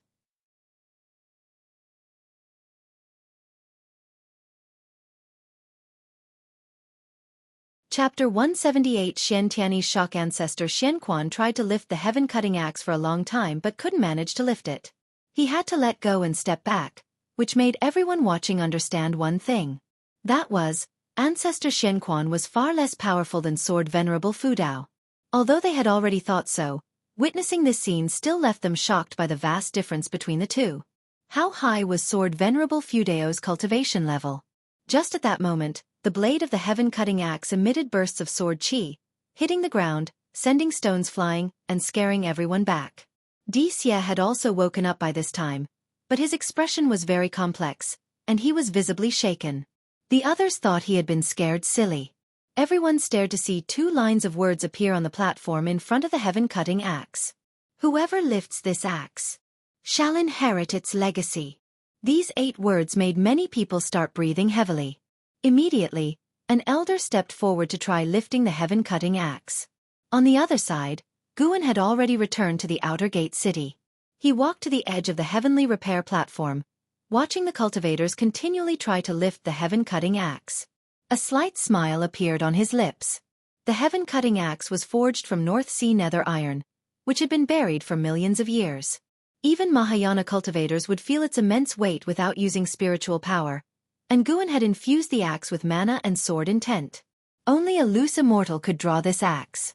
No one in Supreme Sect could lift it, and Guan was not deliberately making things difficult. He would find a suitable inheritor in the years to come. In the meantime, he could eliminate the 7-star spirit realm. The heaven-cutting divine axe was one of the 9 great legacies of the 7-star spirit realm. Passing it on to disciples of Supreme Sect prematurely would only bring trouble. Slaying the demon master had extended Guan's lifespan by over 6,300 years. A massive gain. The demon master's bones still lay under the heaven-cutting axe without disintegrating, implying the bones were rare treasures. Guan was not in a hurry to collect them. With the axe pressing on them, no one could take those bones. After watching for a while, Guan turned and left. Along the way, the disciples were still excitedly discussing Sword Venerable Fudao, not realizing he had just passed by them. Ancestor Xian Quan approached Dixie with a serious expression and said, "Come with me." Dixie, with his face covered in blood, came to his senses. He did not resist and nodded in agreement. 3 Pure Ones Mountain. On a cliff, Li Ya was practicing his swordsmanship. Wielding the North Sea heavy sword, he swung it through the air, creating gusts of wind. Compared to years ago, his sword strikes no longer felt heavy. Instead, they appeared graceful and elegant. The soul of ancestor of the Li family floated under a nearby tree. His gaze distant and his brows deeply furrowed, lost in thought. When Li Ya finished practicing, he looked back at ancestor of the Li family with pride and asked, "Ancestor, how is it? My sword moves have returned to their original form. Haven't they? If I were to use my sword intent, its power would probably even scare me. Next time I meet in Hao, I might not lose." Ancestor of the Li family continued to be lost in thought. Ignoring him, Li Ya walked up to him, waved his hand and complained, "What are you looking at?" "I'm talking to you." "Don't bother me, I'm watching a battle," ancestor of the Li family coldly snorted. Leah couldn't help but ask. What level of battle? Unification realm. Leah lost interest immediately upon hearing this. He raised his North Sea heavy sword and said, "Stop watching. Nowadays, the world belongs to the Mystic Heart Realm and Mahayana Realm. Unification Realm is nothing. I'll reach it sooner or later. I want to go down the mountain." As he said this, his expression turned serious. Ancestor of the Lee family responded casually, "Then go." Upon hearing this, Leah immediately turned to leave. "Wait, where are you going?" Ancestor of the Lee family regained his senses and hurriedly asked. "Back to Supreme Sect." "Still worried about your junior brother Gu? What kind of spell has he put on you?" Ancestor of the Lee family frowned, his tone one of exasperation. Standing with his back to Ancestor of the Lee family, Leah replied, "It's not for junior brother Gu, it's because Supreme Sect is in trouble. I need to go back and help. With the world in chaos, hiding here to cultivate. How can that be the behavior of a true man? What's the point of all the training bestowed by Supreme Sect?" With that, he leaped off the cliff. Ancestor of the Lee family did not pursue him but stayed where he was, mulling over his words. Gradually, a smile appeared on Ancestor of the Lee family's face. That brat has finally grown up. News of Sword Venerable Fudao slaying a mysterious great demon with one swing of his axe quickly spread throughout the immortal cultivation world, greatly boosting morale on the front lines. According to Ancestor Xian Quan of the Supreme Sect, that mysterious demon definitely had Mahayana realm cultivation. The fall of a Mahayana realm demon was undoubtedly good news for the entire human race. In a grand hall of the great Jiang dynasty. Ha ha ha ha. My Supreme Sect is indeed powerful. Sword Venerable Fudao can kill a Mahayana realm cultivator with a single axe swing. His cultivation level is probably catching up to mine. Shen Tianyi, sitting in the main seat, laughed heartily. Liang Songhai, sitting beside him, also stroked his beard and smiled. Although Shen Tianyi's words were arrogant, no one could deny that Sword Venerable Fudao's actions were beneficial to the human race. Cultivators from various sects praised him. Among those present, the lowest cultivation level was in the Mystic Heart Realm. Even the sect leader of Supreme Sect, LV Baitian, was not qualified to enter the hall because they were discussing strategies against the Mystic Heart Realm and Mahayana Realm demons. Since the outbreak of the demon calamity, there had been demon informers within the human race. Demons disguised as humans lurked around, and some people even sought to defect to the demons to save their own lives, complicating the calamity even further. A great cultivator in the Mystic Heart Realm asked, "Why not bring Sword Venerable Fudao to the front lines?" This suggestion received a lot of support, as many believed that if Sword Venerable Fudao joined them, their pressure would certainly decrease. A woman in black spoke, "We don't know exactly who Sword Venerable Fudao is. He is merely protecting the Supreme Sect. We can't force him to act, nor can we pressure him with public opinion." She wore a veil and was a supreme elder named Fairy Sushin from the Supreme Sect. Her words garnered nods of agreement from the crowd. Someone brought up, "Sword Venerable Fudao possesses the Demon Shadow Divine skill," suggesting he may have come from the Thousand Autumn Pavilion. If so, he might have turned over a new leaf and thus cannot show his true face. In that case, we definitely shouldn't request his help. Liang Songhai then said, "When the Nine Nether Road opened before, Sword Venerable Fudao made a move. I suspect he will do so again in the future. But he has his considerations. Don't forget, we still don't know how strong the Demon Emperor, Demon Master, or that mysterious demon ancestor are. Sword Venerable Fudao might be concerned with these matters, thus waiting in the shadows." The reasoning seemed sound to everyone, so they began to discuss the Demon Emperor and the Demon Master. An old Taoist from Three Pure Ones Mountain suddenly said, "Could the demon that died under Sword Venerable Fudao's hand be the Demon Emperor or Demon Master?" Upon hearing this, everyone frowned. Liang Songhai said solemnly, "We must determine this matter. Whether it's the Demon Emperor or the Demon Master, their death would benefit our future plans. As we continue to fear the unknown forces in the demon land, our efforts lack effectiveness." Shen Tianyi spoke, "I'll go back and return by tomorrow at the latest." No one had any objections to this. Supreme Sect had only one known Mahayana realm cultivator. They couldn't send a Taoist lord to Supreme Sect, after all. Even the Alliance hierarch, Liang Songhai, Agreed. So Xian Tianyi immediately set off. At dusk, Supreme Sect, Outer Gate City. Xian Tianyi walked up to the heavenly repair platform, his appearance causing many inner sect disciples to stare wide-eyed. This Outer Gate City had gathered a number of inner sect disciples, either to gaze at the heaven-cutting axe or to seek sword enlightenment, and most of them had heard Xian Tianyi preach the Tao, thus recognizing him instantly. For a moment, silence fell over the heavenly repair platform. Even the outer sect disciples noticed the change in atmosphere and followed everyone else's gaze. Xian Tianyi walked straight to the heaven-cutting axe. A disciple trying hard to lift the heaven-cutting axe was pushed by his friend. He instinctively looked at Xian Tianyi, his face changing drastically. He quickly stepped back and saluted Xian Tianyi. Xian Tianyi nodded slightly, stepped 2 more steps forward, and faced the heaven-cutting axe. He looked at the inscription on the ground and squinted his eyes. How domineering the sword intent was. Just by feeling the sword intent, he realized that he was inferior to Sword Venerable Fudao. This made him speculate even more about Sword Venerable Fudao. This person was definitely not cultivated by Supreme Sect. The reason he protected Supreme Sect might be that he was hiding there. His gaze shifted to the Demon Master's bones, carefully examining them, even probing with his divine sense. More and more cultivators gathered around, whispering. Quickly, even the outer sect disciples knew that he was the true inheritor, Xian Tianyi. This excited everyone. Was the true inheritor also going to challenge Sword Venerable Fudao's legacy? Although Xian Tianyi had gained much fame in recent years, in the hearts of many disciples, he still did not measure up to Sword Venerable Fudao. After all, Sword Venerable Fudao was deeply mysterious. Sword Venerable Fudao's eyebrows suddenly knitted, and his eyes showed a look of shock and fear. These bones were definitely not from a Mahayana realm. Their realm was even higher.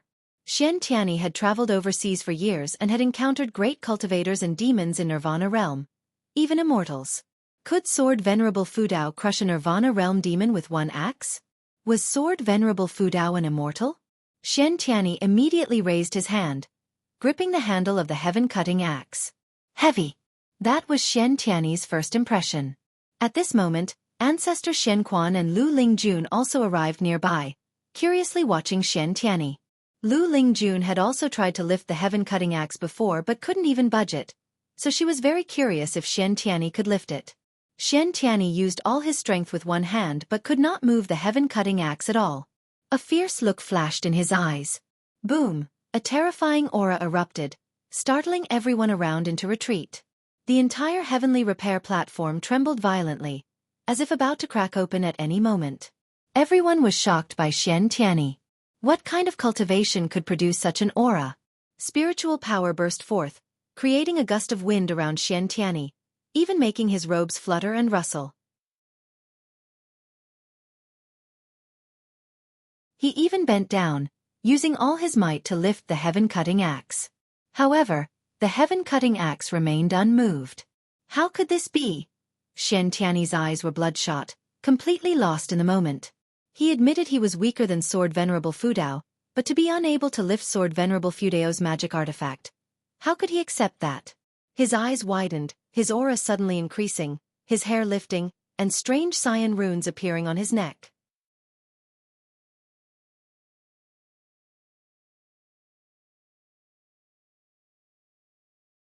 Chapter 179. Promotion to Big Brother. Immortal Legend: The Third Medicine Valley. Guan, who was sowing seeds, looked up, a hint of surprise flashing in his eyes. This Xian Tianyi was no simple person. This momentum was already close to the Nirvana stage.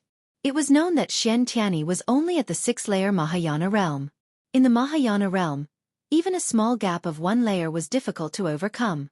For Xian Tianyi to exude momentum comparable to the Nirvana stage, how incredible was that? Guan became curious about Xian Tianyi's cultivation technique. Previously, Xian Tianyi had already given him the cultivation technique, but he was too lazy to look over it. On the other side, at the heavenly repair platform, even after using the secret technique, Xian Tianyi still couldn't shake the heaven-cutting axe. Veins bulged on his forehead. All the onlookers were shocked, including Ancestor Shen Quan and Lu Lingjun. To think that Xian Tianyi's momentum was so formidable, Yet he couldn't budge the heaven-cutting axe. What kind of cultivation level did Sword Venerable Fudao possess? The more they thought about it, the more stunned they felt. Lu Lingjun's reverence for the supreme sect deepened. After reaching the mystic heart realm, she felt she could act recklessly within the supreme sect. Today's event showed her how far she still had to go.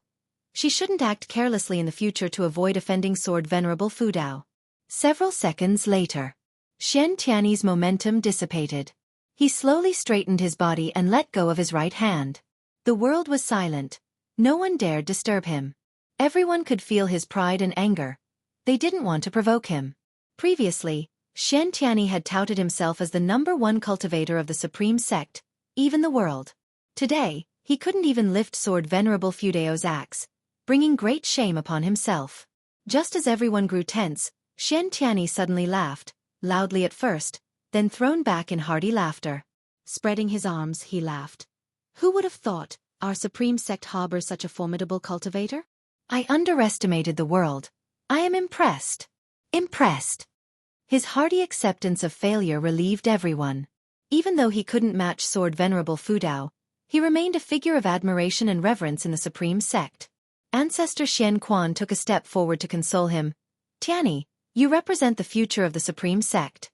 I am pleased that you can see it this way. Other elders also stepped forward to offer consolation. Xian Tiany turned around, his robes fluttering as he laughed. Don't worry. If it's against our own, how could I mind? However, one day, I will challenge Sword Venerable Fudao. Before that, I will first eliminate the demonic calamity.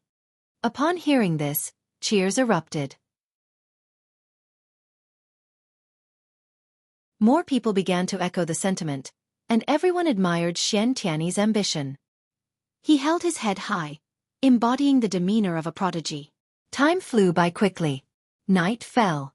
Inside the pavilion of the Third Medicine Valley. Bang! Damn it, that was so humiliating. Xian Tiany slapped the table angrily. One hand couldn't help but cover his face. Facing him, Guan found it amusing and said, Isn't it good that someone is stronger than you? At least the pressure isn't all on you. Xian Tiany covered his face. I know. I just regret acting so hastily. I should have tried when fewer people were around. No, I should have given up after a try. Instead, I used the secret technique and caused such a commotion. It's just too embarrassing. The more he spoke, the more frustrated he became. Guan secretly enjoyed it. He took out spiritual wine and poured a drink for Xian Tiany. Then let's drown your sorrows with wine? Drink. I swear to reclaim my honor once I become an immortal. Xian Tiany said in frustration. He looked at Guan. Don't tell anyone about this. I'm only confiding in you. Guan said, Don't worry, we are sworn brothers. Your honor is my honor. I will naturally cover for you. Sigh, I wonder who Sword Venerable Fudao is and where he is hiding. Honestly, I really want to meet him and get to know him. Xian Tiany sighed. Guan teased. If you knew Sword Venerable Fudao, would you be sworn brothers with him? Why not? It would give you another backer. Xian Tiany laughed too. Could you call Sword Venerable Fudao your big brother? Of course, how could I ask him to be my little brother? And he is surely much older than me. All right, from now on, Sword Venerable Fudao is the eldest brother. You are the second brother, and I am the third. Ha ha ha, deal, I think it's a deal. Xian Tiany laughed gleefully and began clinking bowls with Guan. Guan was equally pleased. Finally promoted from little brother to big brother. Although Xian Tiany was over 500 years older than him, serving as a little brother to someone of lower realm felt uncomfortable. Now it was better he became the big brother. After venting his frustration, Xian Tiany started to narrate how heavy the heaven-cutting axe was. You have no idea, your brother really gave it his all, but that axe was as heavy as if the heavenly Tao possessed it. The more exaggerated Xian Tiany described, the more Guan enjoyed it. He wasn't bothered in the slightest, even hoping Xian Tiany would continue. It wasn't until dawn the next day that Xian Tiany finally left. He had to head to the front line for battle and couldn't stay in the supreme sect for long. Guan walked downstairs, stretching lazily. Sunlight bathed him, making him feel refreshed. The sense of accomplishment from slaying the demon master was far less satisfying than listening to Xian Tiany praise himself.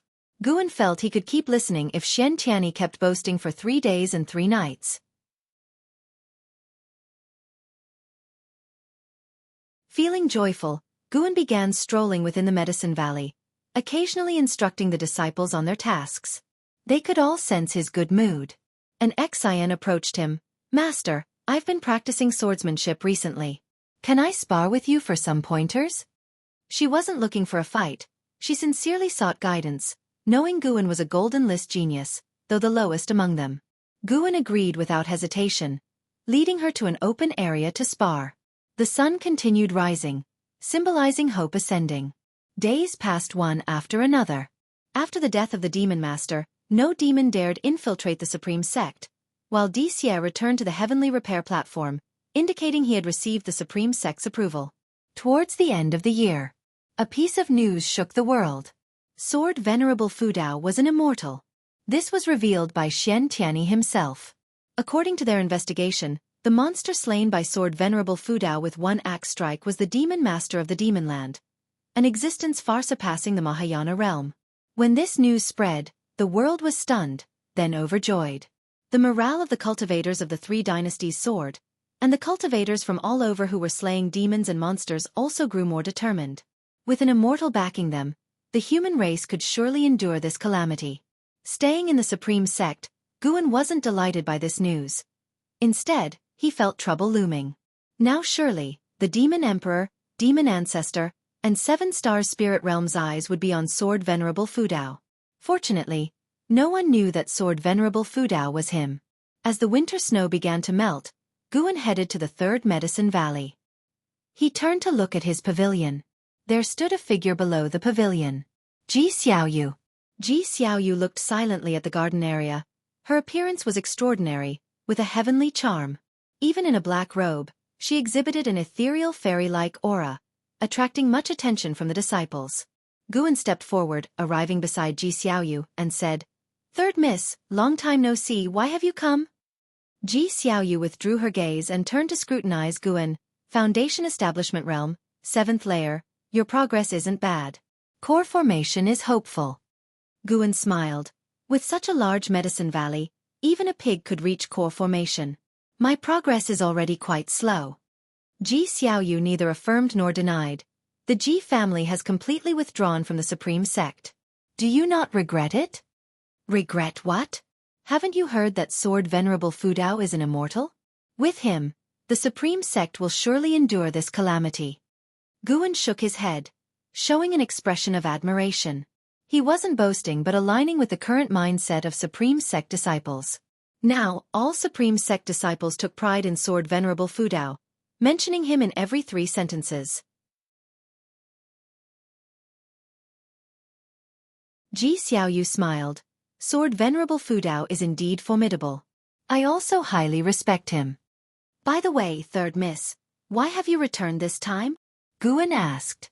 Wasn't she supposed to gather intelligence on the 7 Stars Spirit Realm? Why had she returned so quickly? Ji Xiaoyu said, "I have returned to see Sword Venerable Fudao." Guan widened his eyes. "Have you met him before?" Ji Xiaoyu nodded. "He saved my life, he is my savior." Before Guan could ask more, she continued, "I want to go to the heavenly repair platform, will you accompany me?" Guan had no objections and agreed. Ji Xiaoyu waved her sleeve, lifting Guan with spiritual power, and flew into the sky. Lu Lingjun, under the mystic pure tree, looked up, frowning. Primordial Taoist talisman. Lu Lingjun seemed to recall something, her thoughts drifting into memories. Soon, Guan and Ji Xiaoyu arrived at the outer gate city, flying directly to the heavenly repair platform. Many people surrounded the heaven-cutting axe.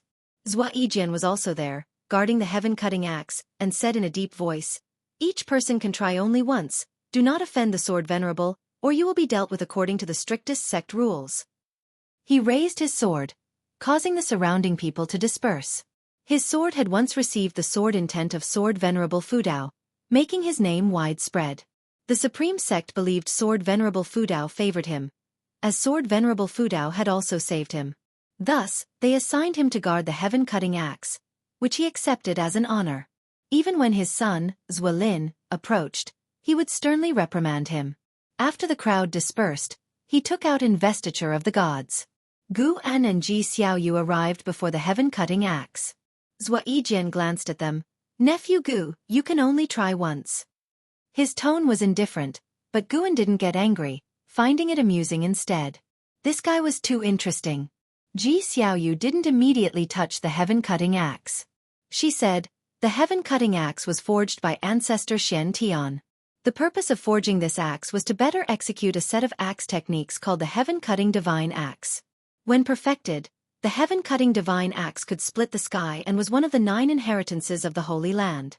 Perhaps lifting the heaven-cutting axe could lead to the inheritance of the heaven-cutting divine axe." Upon hearing this, Zhuolin couldn't help but look at her. Zhuolin naturally recognized her. He had attended the Ji family's grand banquet. However, since the Ji family withdrew from the supreme sect, he looked down on them and did not greet her earlier. Guan didn't expect Ji Xiaoyu to guess his plan. She had guessed it, yet, why say it aloud? Did she not fear the presence of spies from the 7-star spirit realm? Ji Xiaoyu raised her hand and grasped the handle of the heaven-cutting axe. At that moment, Guan suddenly sensed a mysterious power within her. Primordial Taoist Talisman. This woman. She planned to cheat.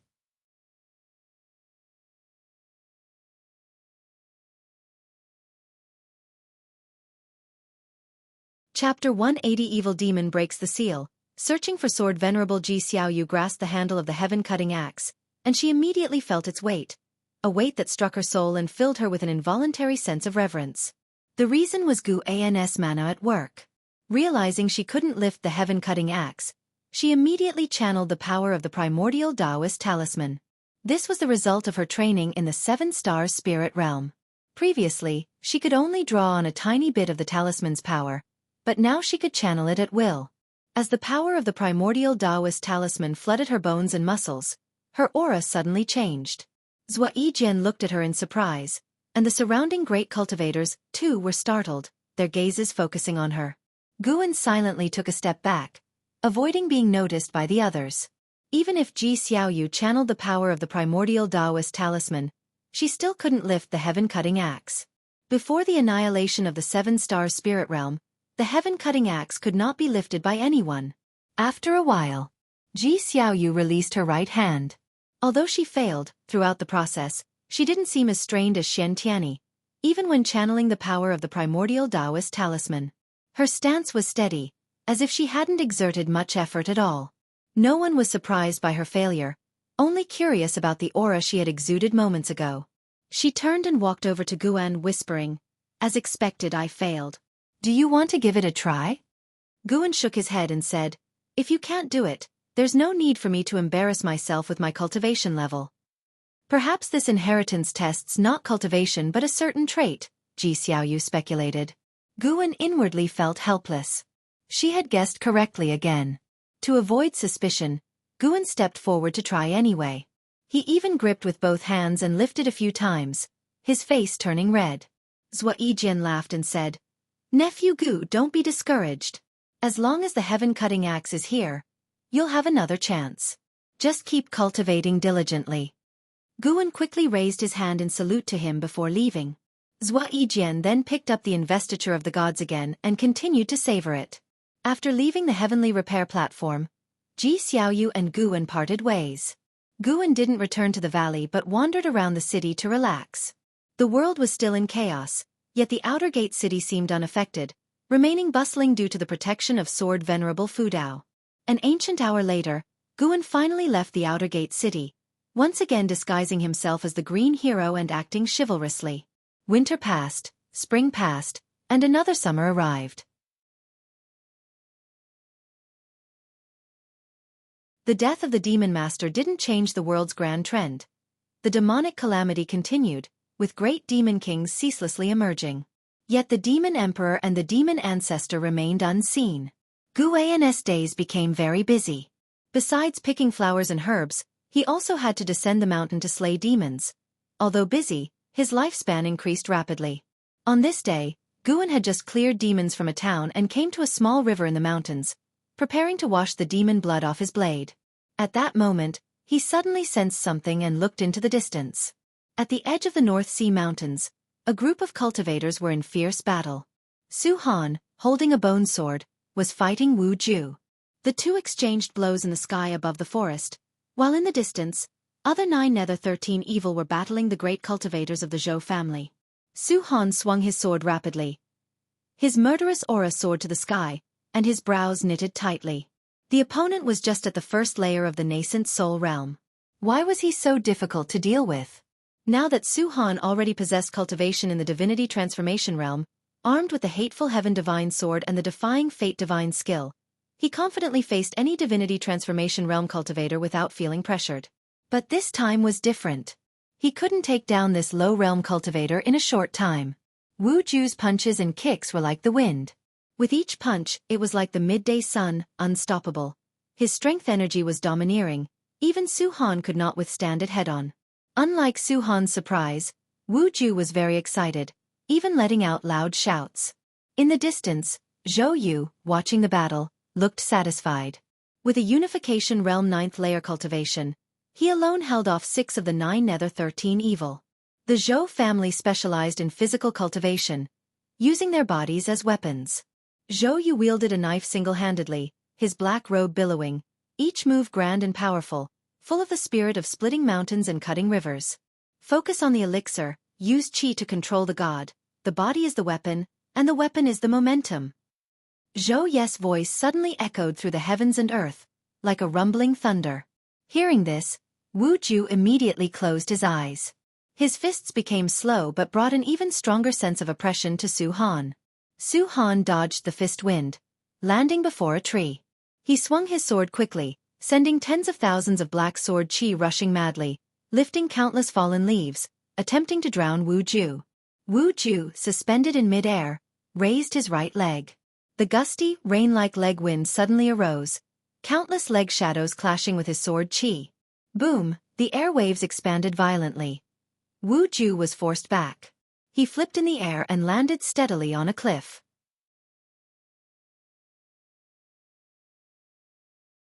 Su Han raised his sword to defend without retreating, but his eyes widened involuntarily, and he couldn't help but ask, "Residual wind leg, who taught you?" Wu Ju opened his eyes, looked at him and said, "Not residual wind leg, this is Gale Shadowless leg, taught by my brother." "Who is your brother?"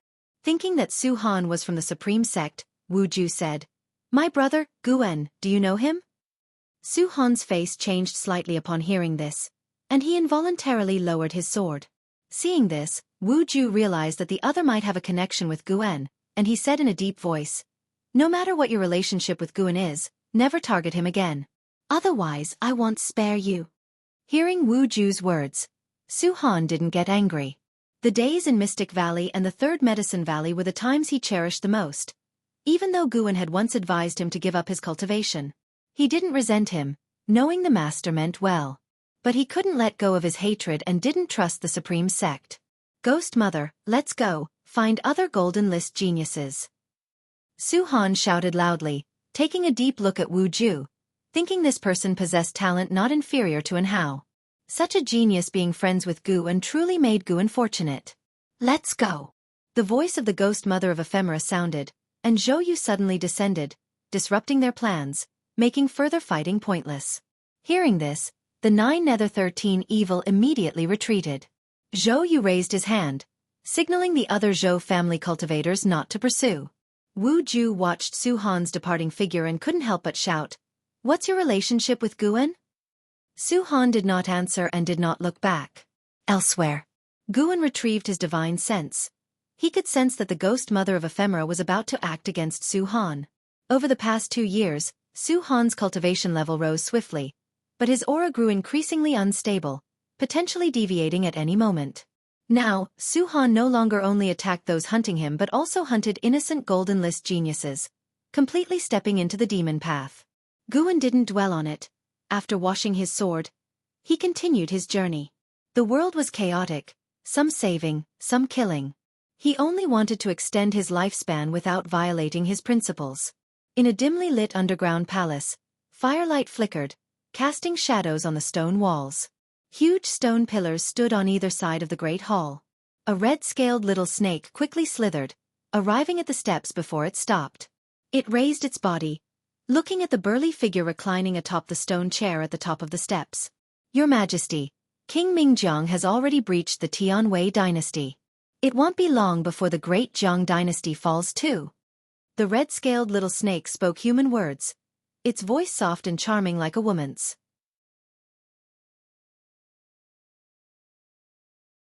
The burly figure reclining on the stone chair was the demon emperor, dressed in a loose purple robe, draped in some demon beast's fur, with a necklace of skulls around his neck.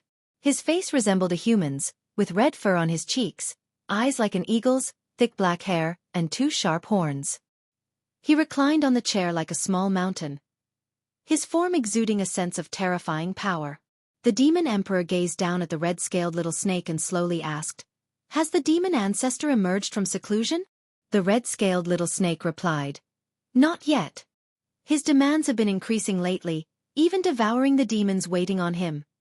The demon emperor squinted his eyes, deep in thought. The red-scaled little snake continued, "Your Majesty, I think we don't need the demon ancestor's power to flatten the three human dynasties.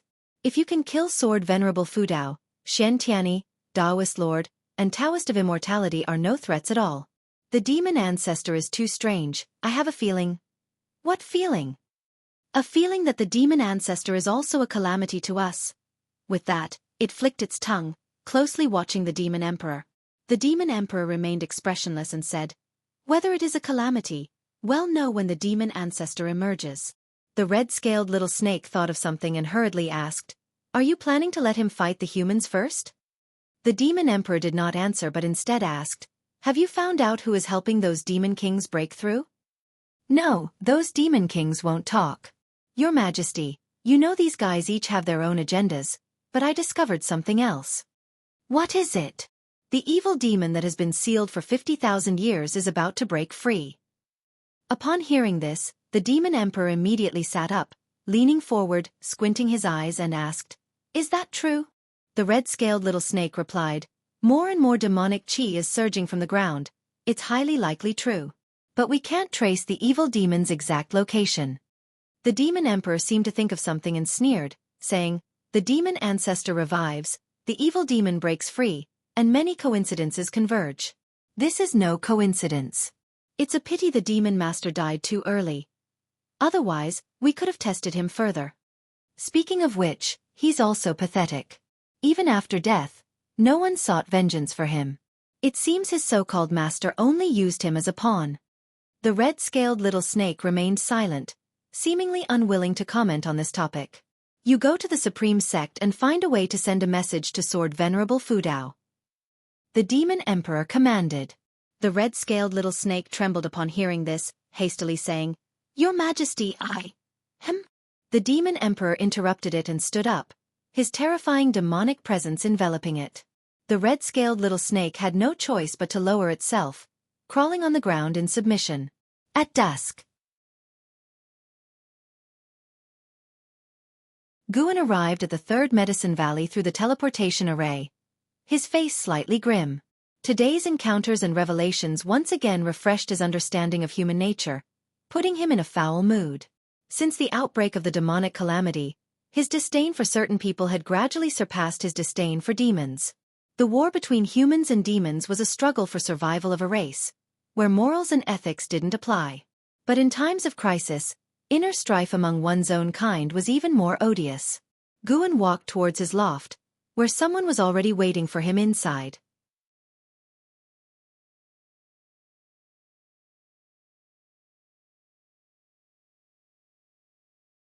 Chapter 181 The Foundation of the Seven-Star Spirit Realm.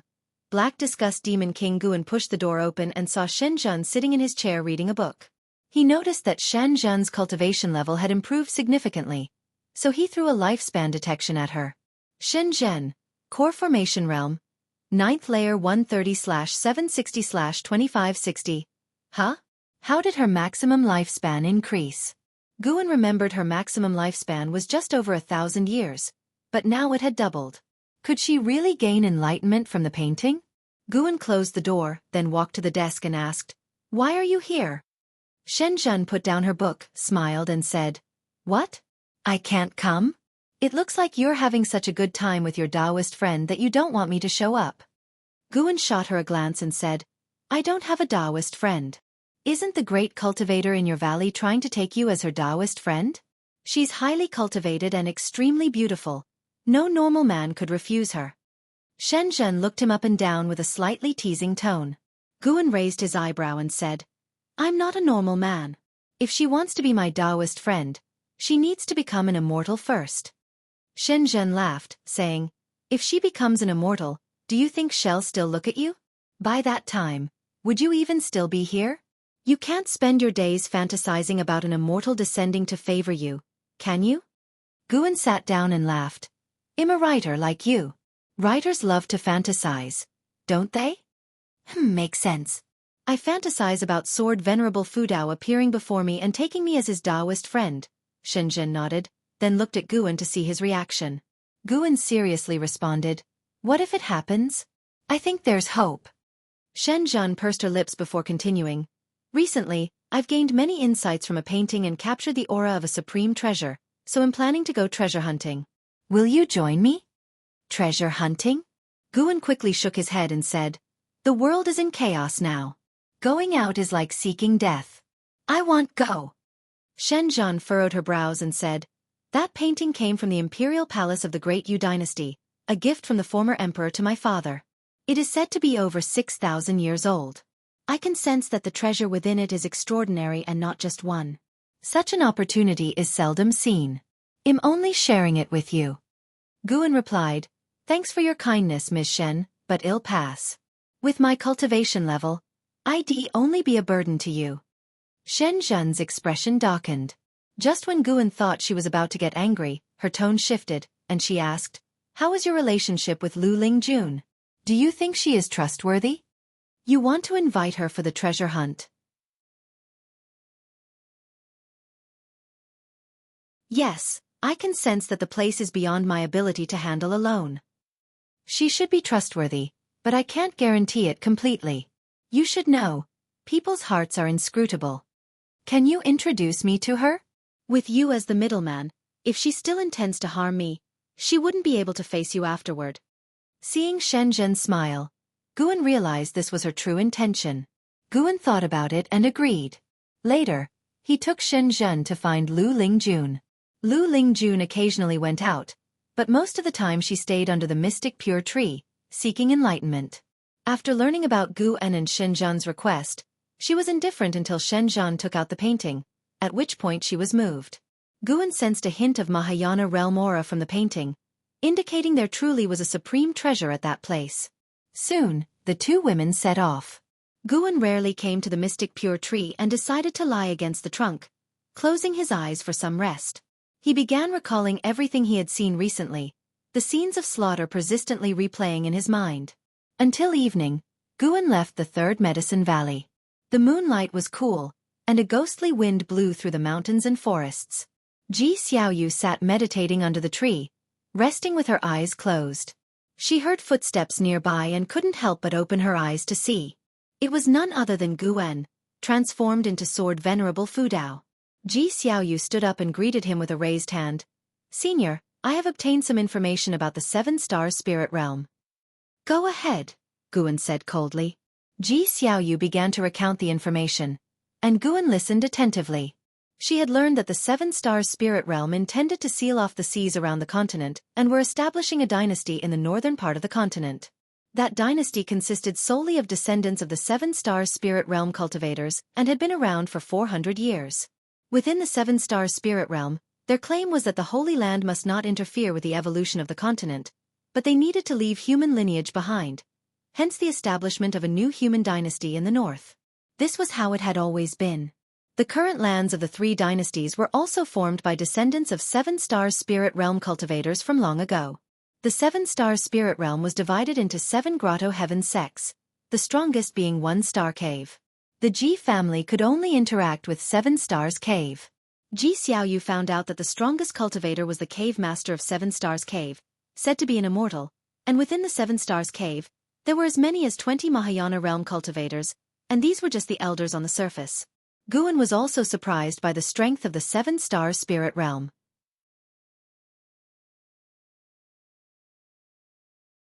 The weakest 7 stars cave had 20 Mahayana realm cultivators and 1 immortal. How terrifying must the whole 7 stars spirit realm be? The reason I came to find you now is that I've noticed the 7 stars cave is wary of me. While I was cultivating, I could clearly sense a divine sense watching me, so I took the chance to escape. From now on, it will be hard for me to return, Ji Xiaoyu said, looking at Guan. She knew that the information she provided wasn't much, which could affect her cooperation with Sword Venerable Fudao. Ever since she learned that Sword Venerable Fudao had killed the Demon Master with a single slash, she had faith in him. If anyone in this world could challenge the 7 stars spirit realm, it would only be Sword Venerable Fudao. Guan said, if you can't go back, stay in the Supreme Sect. When the demon calamity is over, we need the combined strength of the 3 dynasties to fight against the 7 stars spirit realm. Ji Xiaoyu nodded. I have been to the minor heaven and earth of the 7 stars cave. They have nearly 2 million disciples. Their cultivation levels generally higher than those in the immortal cultivation world. The 7 stars spirit realm has become a world of its own, indeed needing the combined strength of the 3 dynasties. When you contact the Ji family, try not to alert the enemy. The fight against the 7 stars spirit realm cannot be rushed, Guan reminded her. Ji Xiaoyu nodded. Then, Guan disappeared into thin air. Ji Xiaoyu turned and walked deeper into the forest. Approaching the end of summer, urgent news from the Northern Territory arrived. The immortal cultivation world ultimately failed to resist the onslaught of the demon calamity. The human race alliance was forced to retreat, and the Tianwei dynasty was similarly affected. The human race had to resort to scattered warfare. Though the Taizong dynasty was not impacted by the surge of demons, there were more and more demons within the dynasty, seemingly endless. The number of demons Guan killed each month kept increasing, and his lifespan had already surpassed 4 million years. Although it was still far from 100 million years, Guan was not fixated on the next lifespan ability. The threat from the 7 stars spirit realm was too great. As soon as a wandering immortal appeared on the continent, he would break through immediately. Even if his lifespan accumulated to over 90 million years, he would still break through. Lifespans are just numbers. Surviving is the most important. One day, Guan returned to the Mystic Valley, changed into his usual robe, and walked downstairs. He didn't head to the 3rd Medicine Valley. Instead, he looked into the distance. He sensed a demon energy approaching the Supreme Sect, about 5,000 miles away in a forest, seemingly waiting for something. Tens of thousands of miles further, another stronger demon energy was approaching.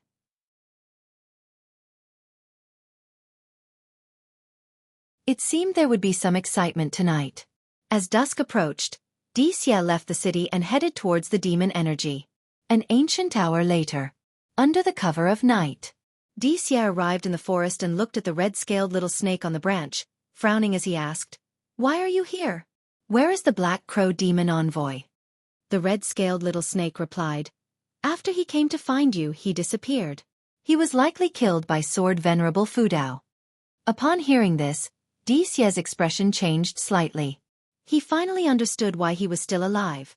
Sword Venerable Fudao must have heard what he said and thus spared him. How terrifying was Sword Venerable Fudao? They had concealed their demon energy and stayed outside the Supreme Sect, yet Sword Venerable Fudao still noticed? Since that's the case, why do you dare show up? Xie sneered. The red-scaled little snake said, "His Majesty sent me. He wants me to deliver a message to Sword Venerable Fudao about the demon calamity, but I don't know where Sword Venerable Fudao is." "So you called me out? Don't tell me you think I've met Sword Venerable Fudao?" Xie scoffed. The red-scaled little snake flicked its tongue and said, "Xie, there's no need to hold such animosity towards your father. Most of the time he is helpless. Do you think it was your father's idea to resurrect the demon ancestor? Wasn't it? Could the demon master have forced my father?" "Exactly, he could." The red-scaled little snake's answer made Xie frown. It continued, "The demon master's cultivation level is indeed lower than His Majesty's, but there are more powerful beings behind him that His Majesty does not dare provoke. Moreover, His Majesty has lost control over the demon calamity. If you leave the Supreme Sect and see for yourself, you will understand that the demons invading the human race have all turned into demons, with violent temperaments, including the great demon kings." Xie fell into silence. The red-scaled little snake went on. "The demon master said that the demon ancestor is only a soul shell without self-awareness, But this is not true. His Majesty cannot control the demon ancestor, nor can he control the world's demons. His Majesty worries that the demon calamity targets not just the human race but also the demon clan. Xie took a deep breath and asked, "So he wants to talk with Sword Venerable Fudao to deal with the demon calamity together?" "Correct," the red-scaled little snake answered. It was about to speak when it suddenly turned its head towards the depths of the forest on the western side, asking, "Who's there?" Xie also turned to look, seeing a figure slowly walking out of the darkness. When the two demons saw the true form of the newcomer, their faces changed drastically. The red-scaled little snake even trembled all over. "Black Disgust Demon King, you," the red-scaled little snake said tremulously, filled with fear. Xie was equally tense. A man in red emerged from the darkness, his hair disheveled and his feet bare. He looked like a human with no demon traits, except for his pale complexion and the sinister air between his brows. The Black Disgust Demon King revealed a sinister smile and mockingly said, "The demon calamity has been ongoing for so long, and the demon emperor has yet to make a move. I was curious about the reason, so I followed you to the supreme sect. I didn't expect that His Majesty intends to yield to humans. I will not allow it, tonight His words were abruptly cut off by a hand suddenly resting on his shoulder.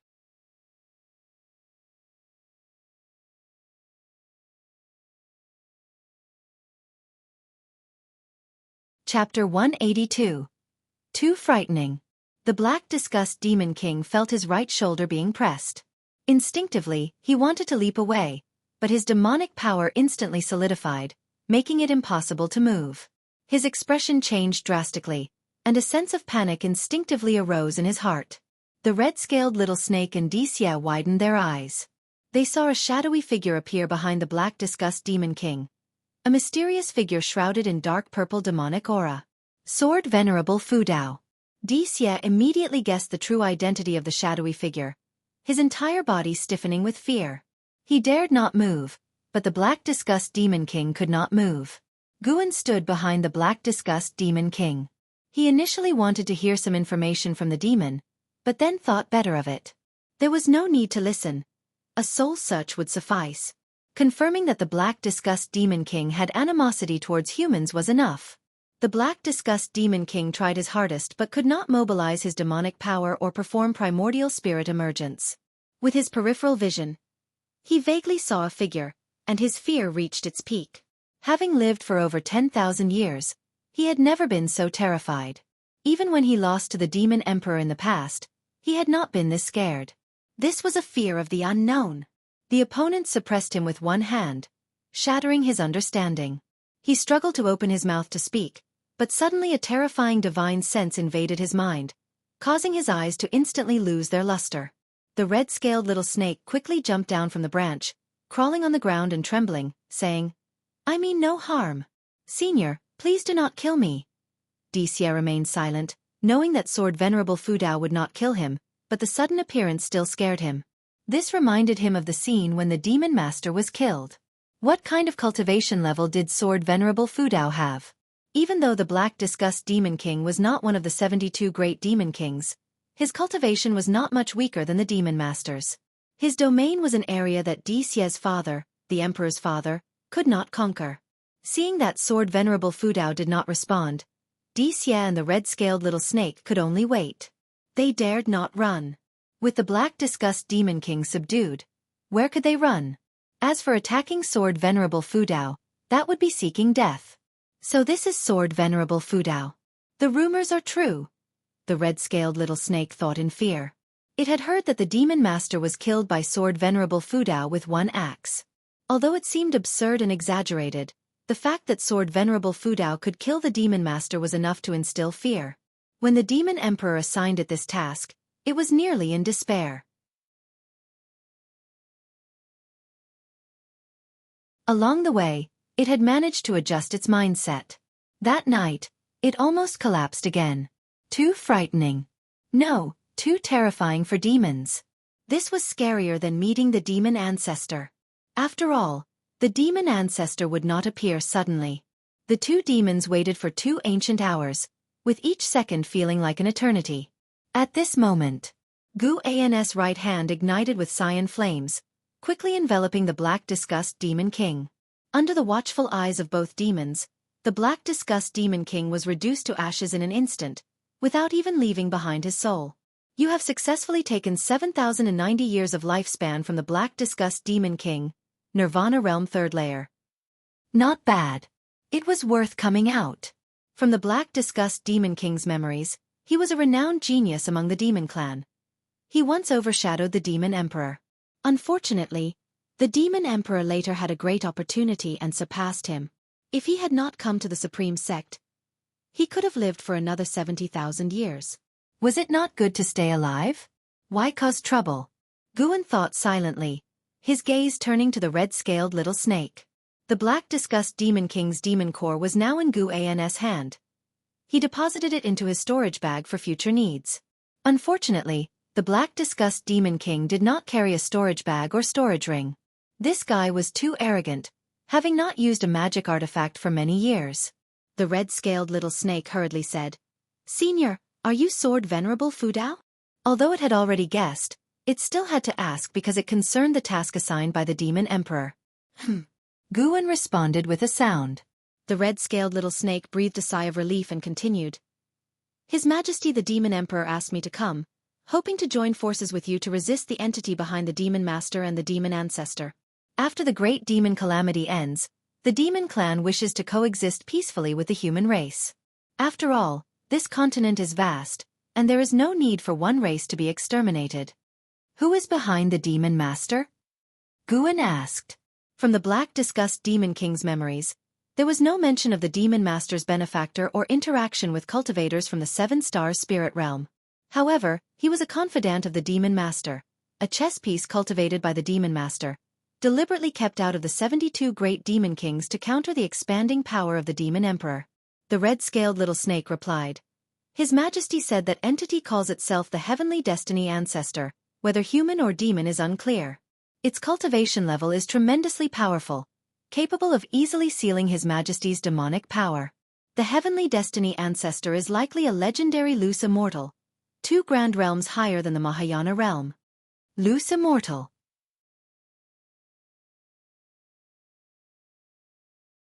It was the first time Dixie had heard of this realm. He stood on the side, very restrained. Guan asked, "Specifics on how to cooperate?" He needed to see sincerity. The red-scaled little snake said, "His Majesty is in the demon land, inconvenient for initiating war, but he will send demons to support the human race. These demons are secretly cultivated by him, and at the time, they can fight as demon companions of the Supreme Sect, led by Dixie himself. His Majesty can externally declare Dixie a traitor."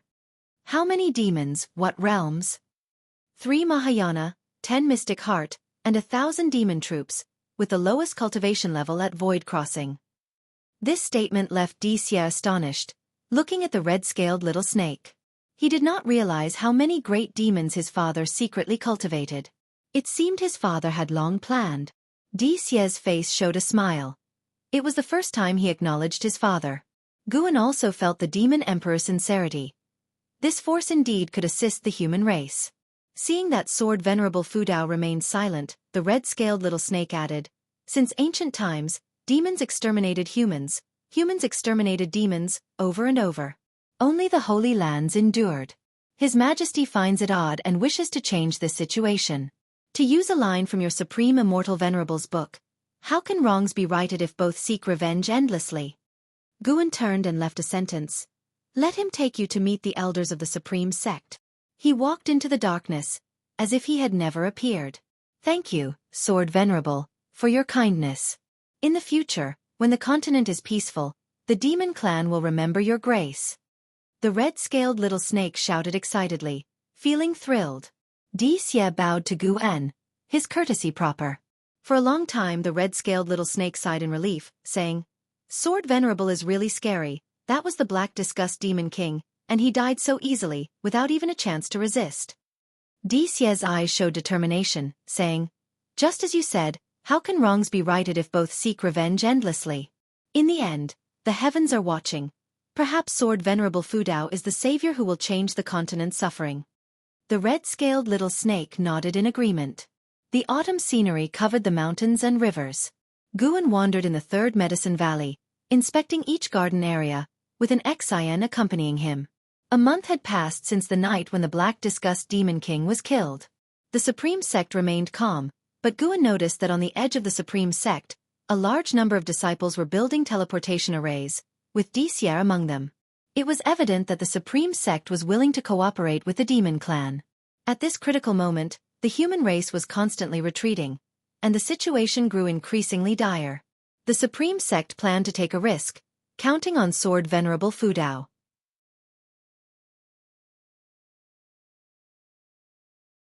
After a while, Guan stopped, giving an Xian a few instructions, and then left alone. Watching Guan's back, an Xian blinked. She felt that her master's presence had become even more outstanding, giving her an indescribable feeling. It was this presence that made her increasingly cling to Guan. Seeing him appear, she wanted to be close. Even if they did not speak, she did not feel bored. Guan used sword control to fly swiftly to the transmission array platform and headed to Mystic Valley. After arriving in Mystic Valley, he left quietly, not going to Chenya Valley but to another territory of the Taitsong dynasty. In a forest, trees were toppled, blood and flesh everywhere, all demon corpses, a ghastly sight. Zhang Buku, covered in blood, leaned against a mountain wall, panting heavily, his long hair matted with blood-forming strands. His chest was covered with gruesome wounds, his eyes full of exhaustion. He had fought another fierce battle. Since the great demon calamity erupted, he often encountered demons wanting to eat him. Even those evil spirits would attack him. Practically every 3 or 4 days, he had to fight. Constantly wounded, constantly healing, narrowly escaping death, he was too tired. Many times he wanted to give up, but whenever he thought of Martial Uncle Gus' encouragement, he found strength, gritting his teeth to persevere. I wonder if Martial Uncle Gu is doing well. Now that there are more powerful demons rampant in the world, I hope he does not encounter danger. Zhang Buku looked at his bloody hands, thinking silently. He had no family left in the world, not even friends. He could only think of Martial Uncle Gu to divert his attention and lessen his pain. He did not notice that above him, a figure was watching him. It was Gu and had hidden his presence, making it impossible for Zhang Buku to detect him with his level of Dao. Seeing Zhang Buku's injuries, Guan could not help but feel compassionate. Since their last parting, Guan occasionally used his divine sense to observe Zhang Buku. According to Guan's observation, Zhang Buku was kinder than most people in the world. He never bullied anyone or any demon. When encountering the weak, he would step forward, but few people or demons would accept him. Even if saved by him, they would part ways after a few days. Zhang Buku had always been seeking companions to alleviate his loneliness. No matter how many times he was injured, he never harbored resentment. The most despondent time for him was when he met Guan previously and wanted to commit suicide. With such a temperament and such experiences, Guan ultimately could not bear it and decided to help him.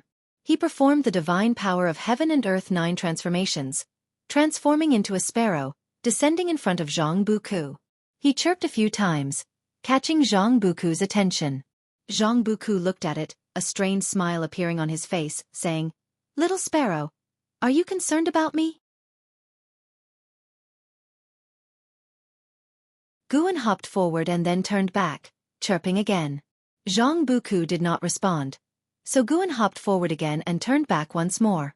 This time, Zhang Buku understood. He endured his pain and asked, "Do you want me to follow you?" The sparrow chirped again. Zhang Buku, seeing this, forced himself to stand up and limped after the sparrow. He left a long trail of blood, and as the sun shone on him, the blood began to glisten.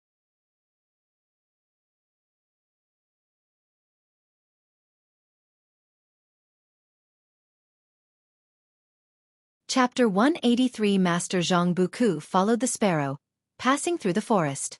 Although his injuries were severe, his physique was strong. He had suffered such injuries before and only needed a month to recover. However, he hadn't rested for long before he began his journey again. The exhaustion rushed over him like a tide, testing his willpower. After walking several miles, he could hardly hold on and wanted to lay down for a sleep.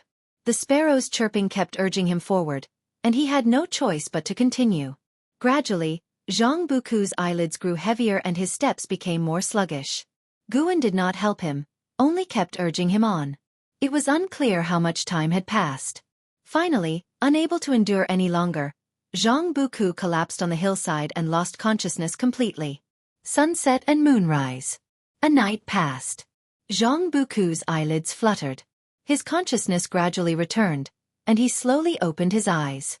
The sunlight falling on him made him feel warm. At this moment, a few small birds were perched on his body. Sensing his movement, they all flew away. Zhang Buku opened his mouth, feeling his throat dry. He struggled to get up and looked around, but the sparrow that had led the way was nowhere in sight. His brow furrowed, and he prepared to go downhill to find a place to clean his wounds. He suddenly sensed a faint demonic energy he had never encountered before, inexplicably compelling him to approach. After hesitating for a moment, he took a step forward. He walked around the hillside to the other side and pushed aside the weeds in front of a rock wall to reveal a rather small cave entrance. He began to dig through the soil. After resting for a night, his strength had recovered considerably. An hour later, he crawled into a tunnel. After crawling for a long time, he finally reached a spacious cave chamber. Upon landing, his gaze fell on a smoothed round stone in front of him, upon which a bright red demon core, the size of a human head, was placed. Seeing the demon core, a greedy expression involuntarily appeared on Zhang Buku's face. Step by step, he walked forward with trembling hands. Meanwhile, hundreds of miles away, Guan observed the scene with his divine sense. That demon core was the demon core of the six-headed sea dragon. A demon core from the Mahayana realm, sufficient for Zhang Buku to defy fate and change his destiny. However, given Zhang Buku's current realm, whether he could withstand the power contained in the demon core was uncertain. If he couldn't hold on, Guan would intervene.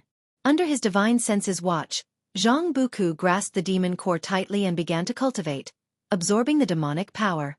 His body trembled incessantly, the scabs on his skin transforming into blood energy and dissipating. His face contorted, and his skin turned red at a visible speed. What is this pain?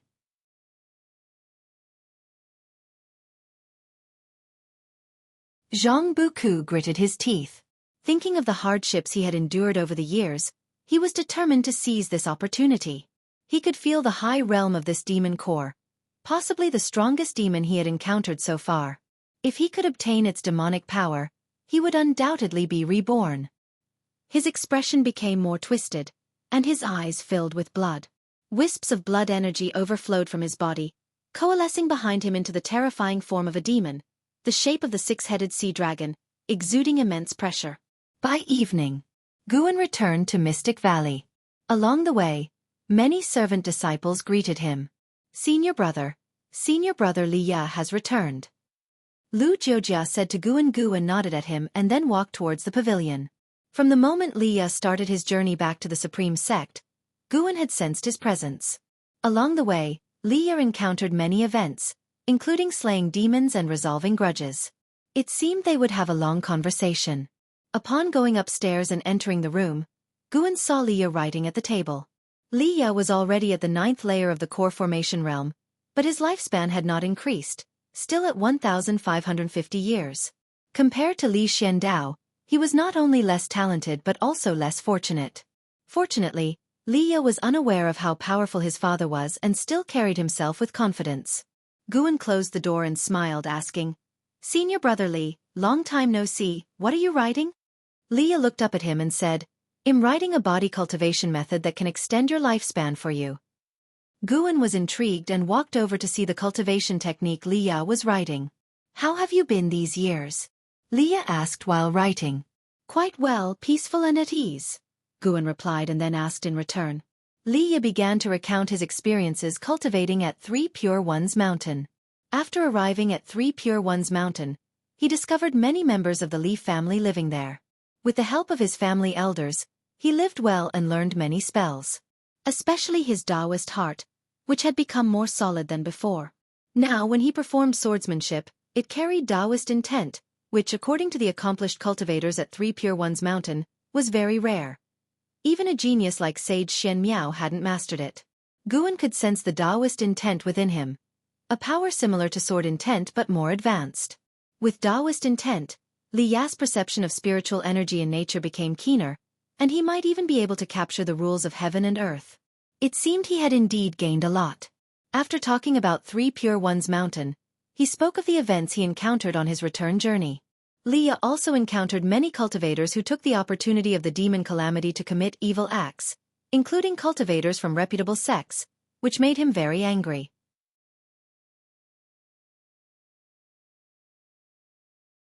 Now I not only slay demons but also people. Although many tell me that in extraordinary times, these people are needed to resist demons, I don't listen.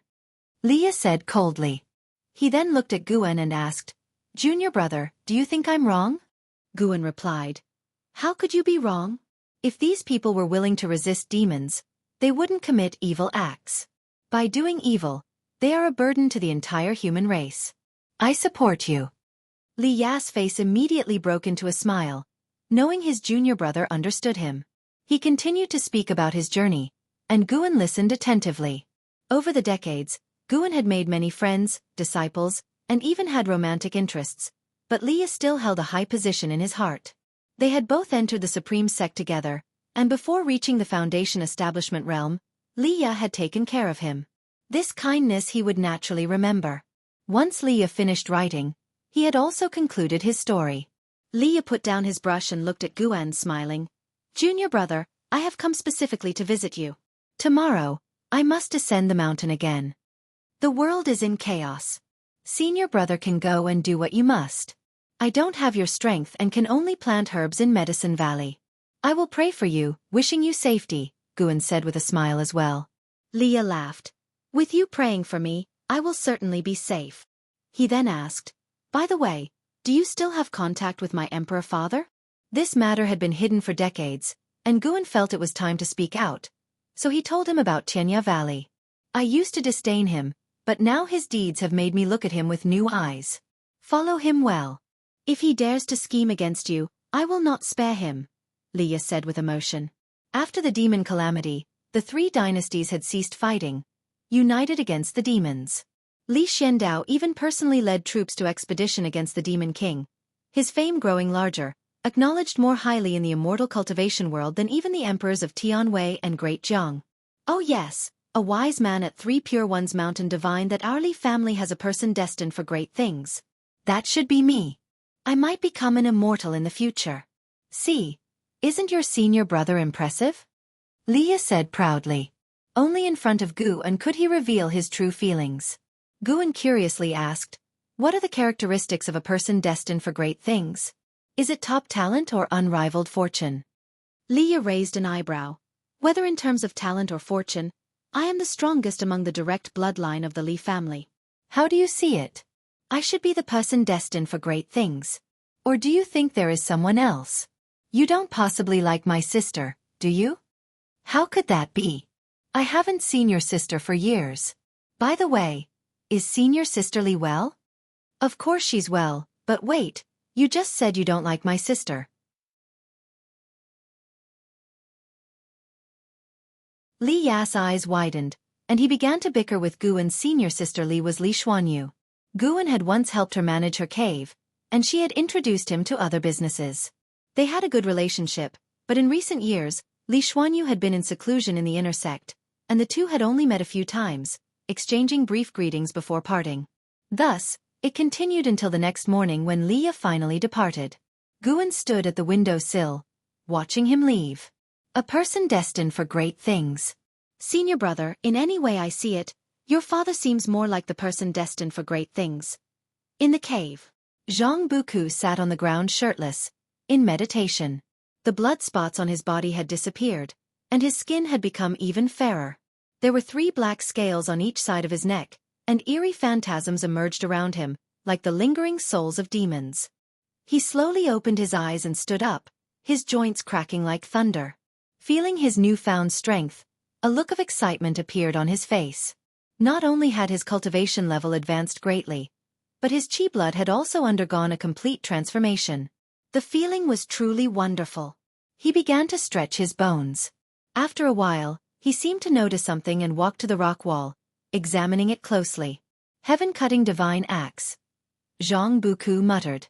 Having been on the run for years, he was unaware of major events in the immortal cultivation world and had not heard of the heaven-cutting axe, but he could tell that a mighty technique was inscribed on the rock wall. After finishing reading, he discovered it only contained the general outline of the heaven-cutting divine axe and not the specific mental method, which disappointed him. Just from its description, he could tell the heaven-cutting divine axe was formidable. If he could master it, he would be invincible. He suddenly sensed something and used his divine sense to inspect the rock wall. Bang! A vast amount of memory surged into his mind, causing him to become dazed. After some time, his eyes cleared, and a look of ecstasy appeared on his face. He had unexpectedly inherited the complete heaven-cutting divine axe. Recalling those grandiose moves, his heart burned with eagerness.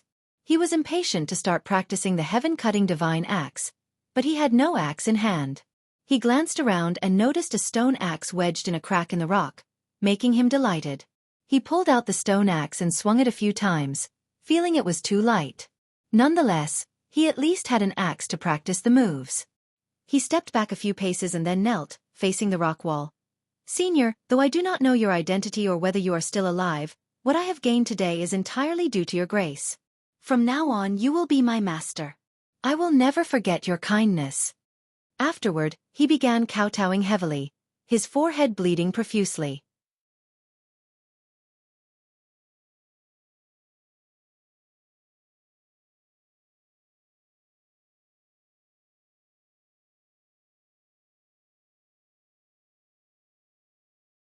However, these ideas are meaningless. We cannot change the world's trend, so it's useless to think too much. Better to cherish the days we have now. Guan stood up and said this. Then he looked at LV Xian and asked, "Do you have something to do?" LV Xian pretended to cough and said, "I've been having some difficulties with the mystic tortoise surging wave palm lately and would like your guidance. My hand techniques were all taught by you. How can I guide you?" Guan replied, a glint of coldness flashing in his eyes as he looked at LV Xian. LV Xian quickly said, "It's precisely because I taught you that I want to hear your thoughts. One doesn't need to be superior to guide another. Different people have different insights, and you might offer unexpected ideas." This explanation was reasonable and considerate. Guan said, "Then wait a moment, let me finish my work first." "All right." LV Xian stepped aside immediately. After a while, Guan handed the medicinal herbs to the 3 monkey demons and then took LV Xian to the attic. Without needing his instructions, LV Xian began setting up restrictions. Neither Luo Han nor Ji Ruolai thought much of it.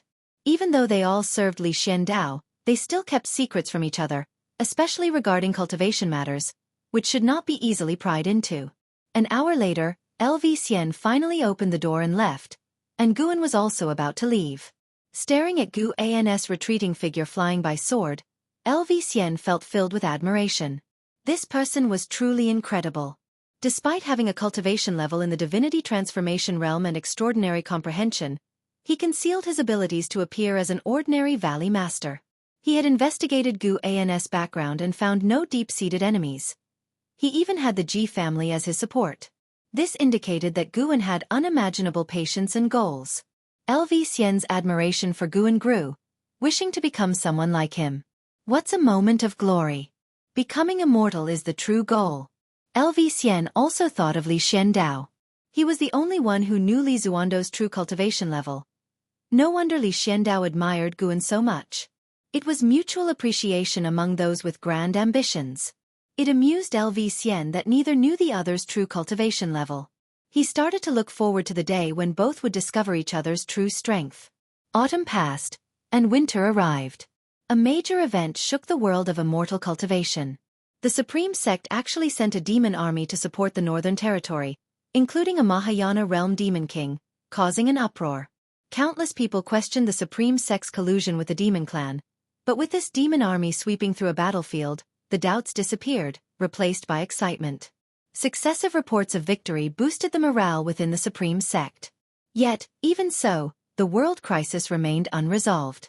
The demon land's demons seemed endless, impossible to kill completely.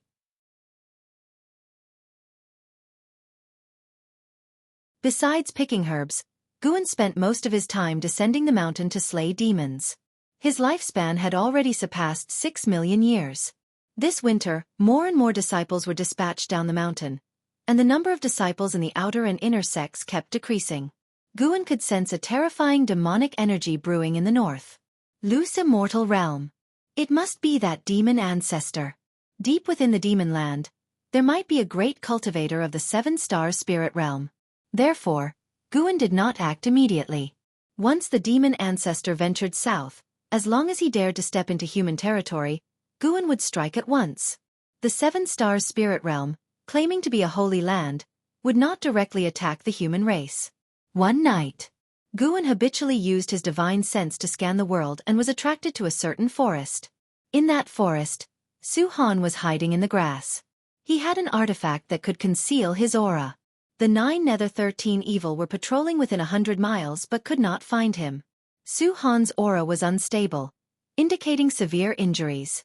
Had he fallen out with the ghost mother of Ephemera? Guan had no intention of intervening. He quietly observed.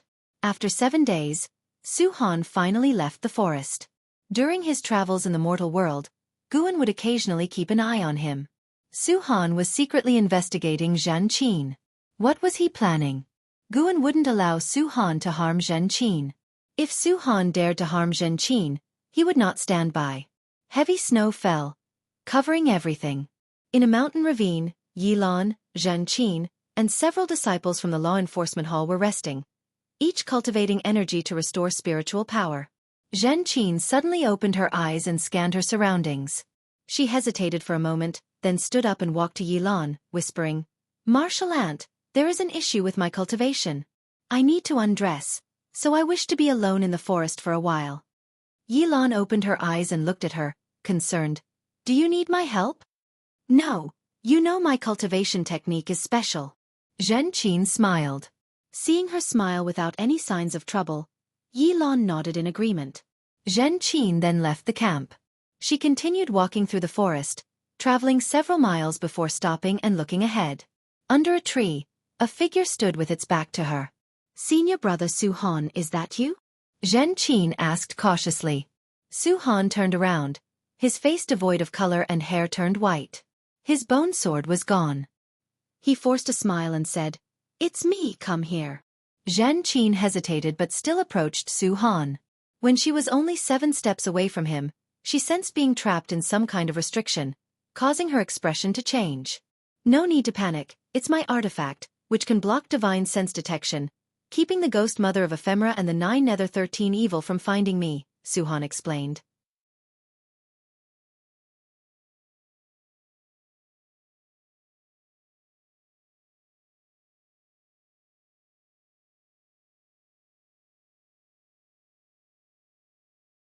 Chapter 185 Hateful Heaven Ancestor. Listening to Su Han's last words, Zhen Qin's eyes were red. She wanted to stop Su Han, but she couldn't speak. Su Han continued to instruct, "I am only passing my cultivation to you. After I die, burn my body to ashes, and remember to take my storage bag." Anything related to the ghost mother of Ephemera has already been discarded. Blood began to flow from the corners of his mouth, followed by his eyes and nose. The blood streaks on his pale face were so brilliant, especially in the icy snow, making it even more horrifying. Seeing Su Han's eyes turn into a pair of blood-red eyes, Zhen Qin's heart ached immensely, and tears kept flowing uncontrollably. Her robe began to flutter, and her cultivation level started skyrocketing. The power of the Defying Fate divine skill is very easy to cause deviation, but this cultivation technique itself is meant to be a wedding dress. After passing it on to others, the power becomes pure, even able to cleanse their tendons and marrows, transforming them. "Junior sister, thank you for still thinking about me." Su Han's voice grew weaker. Zhen Qin felt her eyelids becoming unprecedentedly heavy. Her vision started blurring. She couldn't see her senior brother's face clearly anymore. "Tell Master. I am sorry. I disappointed him. He helped me establish my foundation. But instead of repaying him, I only caused trouble. Although this life has been extraordinary, there are too many regrets." Zhen Qin's consciousness completely sank into chaos. The snow fell harder and harder, as if the heavens and earth were lamenting. No one knew how much time had passed. Zhan Qin's consciousness began to wake up, and she suddenly opened her eyes, awakening as if from a dream. She found herself lying in the snow, with another person lying beside her, her senior brother Su Han. She immediately scrambled up to check on Su Han, but as soon as she turned him over, she was so frightened that she hastily retreated. Su Han was already dead, his whole body was purple, and he was skin and bones, looking as if his flesh and blood had been sucked dry, extremely terrifying. Senior brother. No. It shouldn't be like this. Zhan Qin sat desolately on the ground, staring at Su Han. She could feel an unprecedentedly powerful spirit power within her, but she wasn't the least bit happy. She suddenly threw herself onto Su Han's corpse, starting to wail loudly. When she flipped Su Han over to face the sky, she noticed that his purple lips were slightly curled, as if he had died without pain. After a long time, after Zhan Qin vented her emotions, she slowly stood up. There were still tear stains on her face, but her expression had become colder than ever. She raised her right hand, and with a gesture, Su Han's gold ring flew into her hand.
Chapter 188.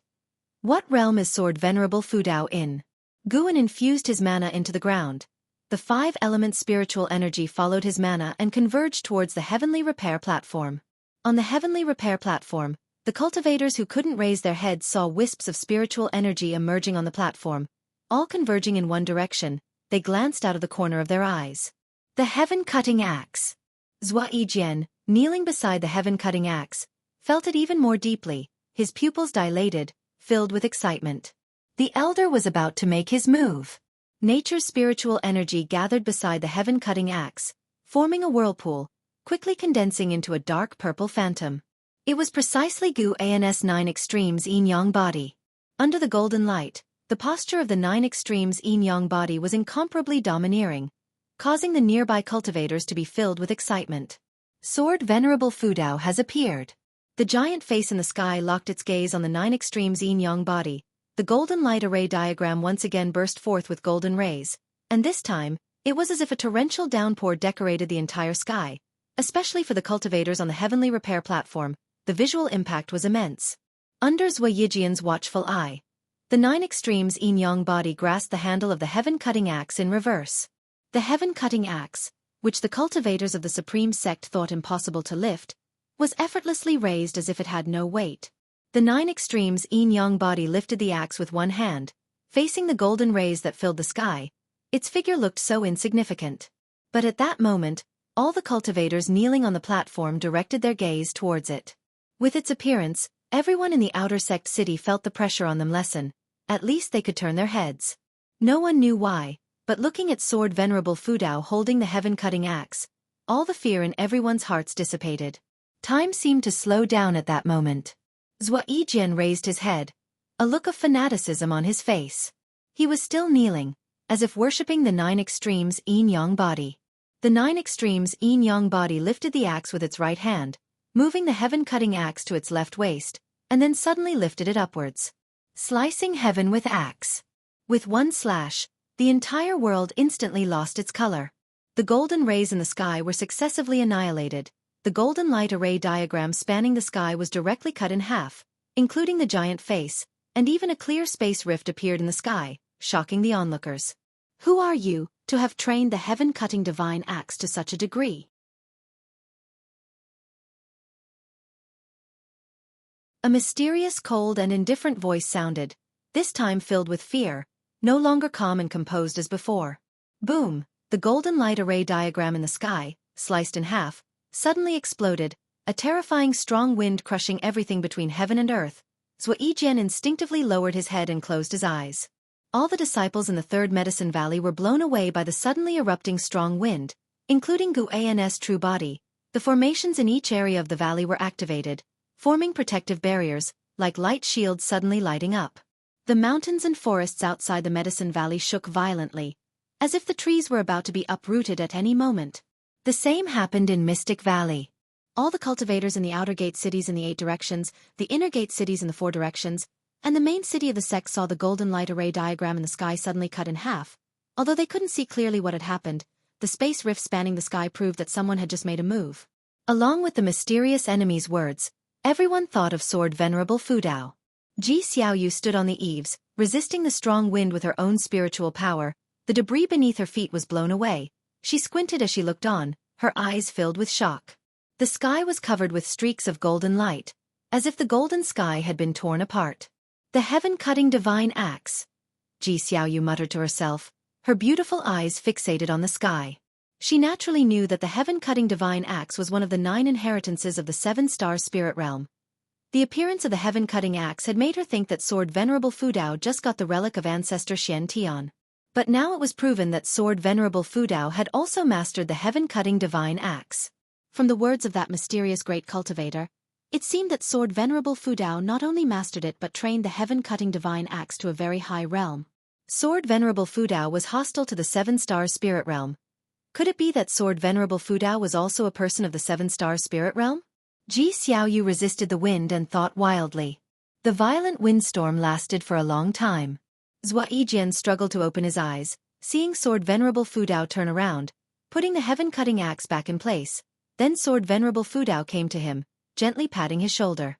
He froze, immense joy filled his heart, his mind went blank. Before he could think more, Sword Venerable Fudao disappeared into thin air. When the storm completely subsided, more and more people stood up. Looking up, there were only golden remnants of clouds and a space rift of unknown length left in the sky. We are saved. The one just now definitely reached the realm of immortal path, yet was killed by Sword Venerable Fudao with one slash.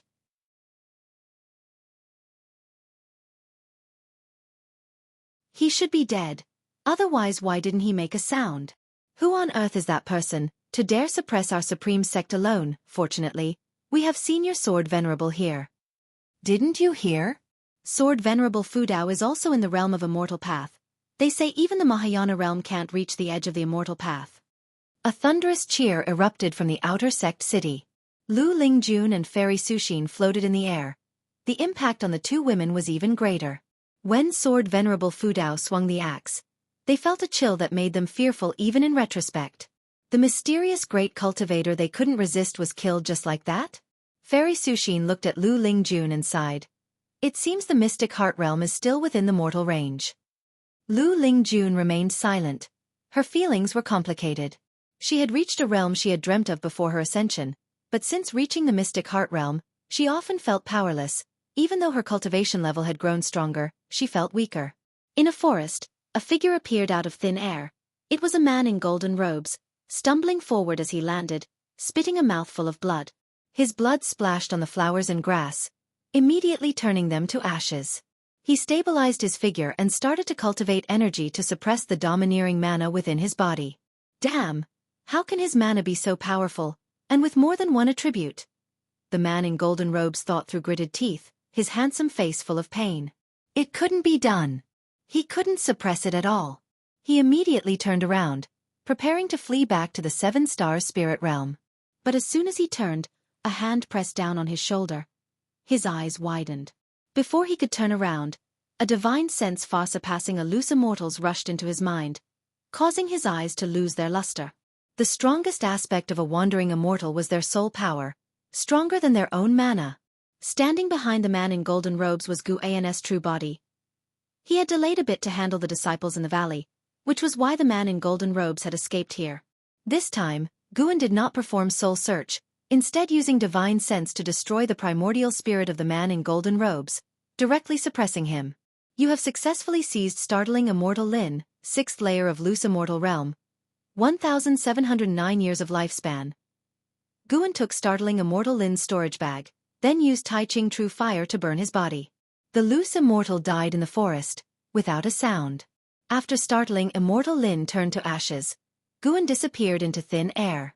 About half an hour later, figures appeared in the forest, looking at the scorched grass burned by Startling Immortal Lin's immortal blood, all frowning. There were 8 people, male and female, all with extraordinary auras. Is Startling Immortal Lin dead? Not sure. We'll know whether he is alive by checking his soul jade.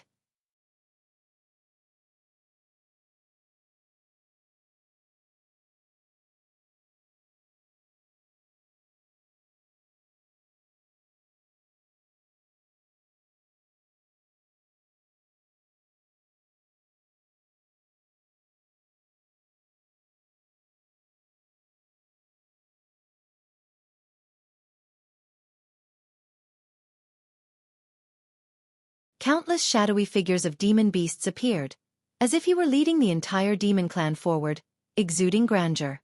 In the distance, Shen Tianyi, the Taoist lord, and others were all startled. The people of the 3 dynasties' land were equally terrified. The supreme sect, which had just survived the calamity brought by Startling Immortal Lin, fell into silence once again. But this time, the disciples of the supreme sect were no longer afraid. Instead, they started to look forward to what would happen next. In the 3rd Medicine Valley, inside a pavilion, Lu Lingjun turned her head to look out the window, her brows furrowed, and said, "This should be the aura of the demon ancestor, truly terrifying. I wonder if Sword Venerable Fudao will make a move this time. The other cultivators might not be able to withstand such demonic energy." Guan feigned confusion and asked, "Is the demon ancestor very powerful? Can even Shen Tianyi not stop him?" Lu Lingjun rolled her eyes at him and said irritatedly, "Do you think your sworn elder brother is invincible in the world? Compared to Sword Venerable Fudao, he is far inferior." Guan wanted to say on behalf of Sword Venerable Fudao that his second brother was invincible in the world, but he held back. He sighed and said, "When will this world's disaster end? It is so difficult to live a peaceful life." Lu Lingjun found it funny and laughed. "Your peaceful life hasn't been enough? You don't even need to fight. But seeing you all get hurt, how can I feel at ease?" Guan said earnestly. Seeing his expression, Lu Lingjun suddenly felt guilty. With his personality, he would indeed worry about those around him. How could she mock him? Although Guan did not fight, everyone around him received his medicinal herbs and elixirs. His contribution was no less than the other fighting disciples. Lu Lingjun took a deep breath and said, "Don't worry. It's almost over. It just depends on the battle between Sword Venerable Fudao and the demon ancestor, to see who is stronger." Guan nodded and said, "Let's go down and comfort the other disciples. At this crucial moment, we must stay united." His divine sense could easily cover the land of the 3 dynasties, and he could feel the demon ancestor getting closer to the northern territory. The 2 of them got up and walked downstairs. The disciples in the valley had already gathered together. Seeing Guan and Lu Lingjun coming over, they quickly surrounded them, asking Lu Lingjun about the distance of the demonic aura from the supreme sect. With their low cultivation levels, they did not know where the demonic aura was, worrying that it was once again aimed at the supreme sect. "Do not worry, this demonic aura should be from the demon ancestor. It is still far away, and the great cultivators of the immortal cultivation world are already preparing to confront him." Lu Lingjun reassured them.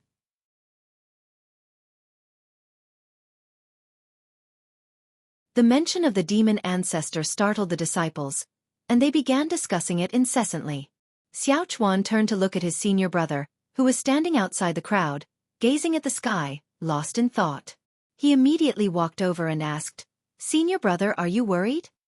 Guan nodded and said, "Of course I'm worried. I can't help but wonder if I should have worked harder on my cultivation. If I were stronger, I would feel more at ease now." Xiao Chuan responded, "Senior brother, you should indeed work harder on your cultivation. Your talent and status are higher than mine. Don't give up." "I'm also talking about you, fool. Can you focus on the cultivation technique I taught you?" "Senior brother, do you think that even if I cultivate this technique, I can reach the core formation realm? Will I be able to form a nascent soul in this lifetime? We don't know. It's impossible. Even if I live for another couple hundred years, if all the time is spent on cultivation, what's the point? This is something you once told others. I just want to enjoy life to the fullest. Maybe in my next life, I'll be a genius like senior brother Li Ya." Xiao Chuan chuckled, his face showing a look of yearning. Looking at the wrinkles at the corners of Xiao Chuan's eyes, Guan couldn't help but mock himself. He always said to respect everyone's choices, yet he cared too much for those close to him. He patted Xiao Chuan's shoulder, then turned his gaze to the horizon. "Better think about how to kill the demon ancestor. After slaying startling immortal Lin, the 7-star spirit realm would certainly notice Sword Venerable Fudao. Since that's the case, no more pretending. It's time to show everyone swordsmanship that surpasses the Taitsong Divine Shocking Sword." Guan squinted his eyes, his gaze seemingly piercing through the sky to the outer heavens. The Great Zhang Dynasty. Northern Territory. On the cliff, Shen Tianyi, the Taoist lord, Shen Quan, Liang Songhai, Taoist Tianshu, and others, more than 30 great cultivators stood side by side, their robes flapping in the wind. Following their gaze, the sky had been obscured by the vast demonic fog. Their divine senses had already locked onto the demon ancestor. The Taoist of Immortality from the Three Pure Ones mountain, dressed in a white robe, held a horsetail whisk and waved it downward off the cliff. Rumble, the earth cracked, the mountain where the cliff was located separated from the barren plain, forming a deep, bottomless chasm. Spiritual energy rose from the chasm, forming a shocking energy wall, dispersing the clouds in the sky. Shen Tianyi glanced at the Taoist of Immortality with the corner of his eye, then continued to stare at the demon ancestor. "Everyone!" Liang Songhai was about to speak when he suddenly sensed something, abruptly raising his head. It wasn't just him. The other great cultivators did the same.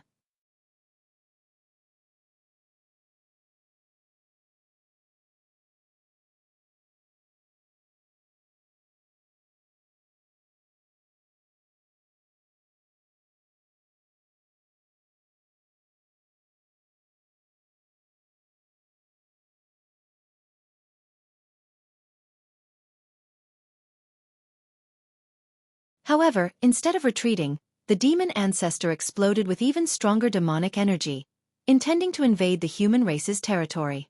"Sword Venerable Fudao? Let us determine the victor of this calamity today." The demon ancestor's cold voice echoed across the 3 dynasties. This time, people were not afraid. The word Sword Venerable Fudao seemed to have a certain power, giving them a great sense of security. By now, not only the immortal cultivation world but even commoners knew the name of Sword Venerable Fudao. Sword Venerable Fudao had already become the guardian deity in the hearts of people across the 3 dynasties, even greater than the mountain god. The mountain god was ethereal and elusive, but Sword Venerable Fudao was a cultivator, closer to them. Northern Territory of Great Jiang. After the demon ancestor's call, he leaped into the air, his demonic energy erupting, with thunderbolts intertwining around him. The demonic fog behind him billowed fiercely, and countless demonic beast phantoms roared deafeningly, causing the ground to crack continuously, as if the entire world was about to collapse. He quickly approached the cliff where Shen Tianyi and others were. Even though they knew Sword Venerable Fudao was about to act, Shen Tianyi and the others did not let their guard down. They all took out their strongest magic artifacts or formed formations, preparing to confront the demon ancestor. A vast sword intent suddenly descended, enveloping the world. Shen Tianyi and the others instinctively looked up, and then their eyes widened, and their mouths fell open. Even the inscrutable Taoist Lord and Taoist of Immortality could not remain calm at this moment, all showing shocked expressions.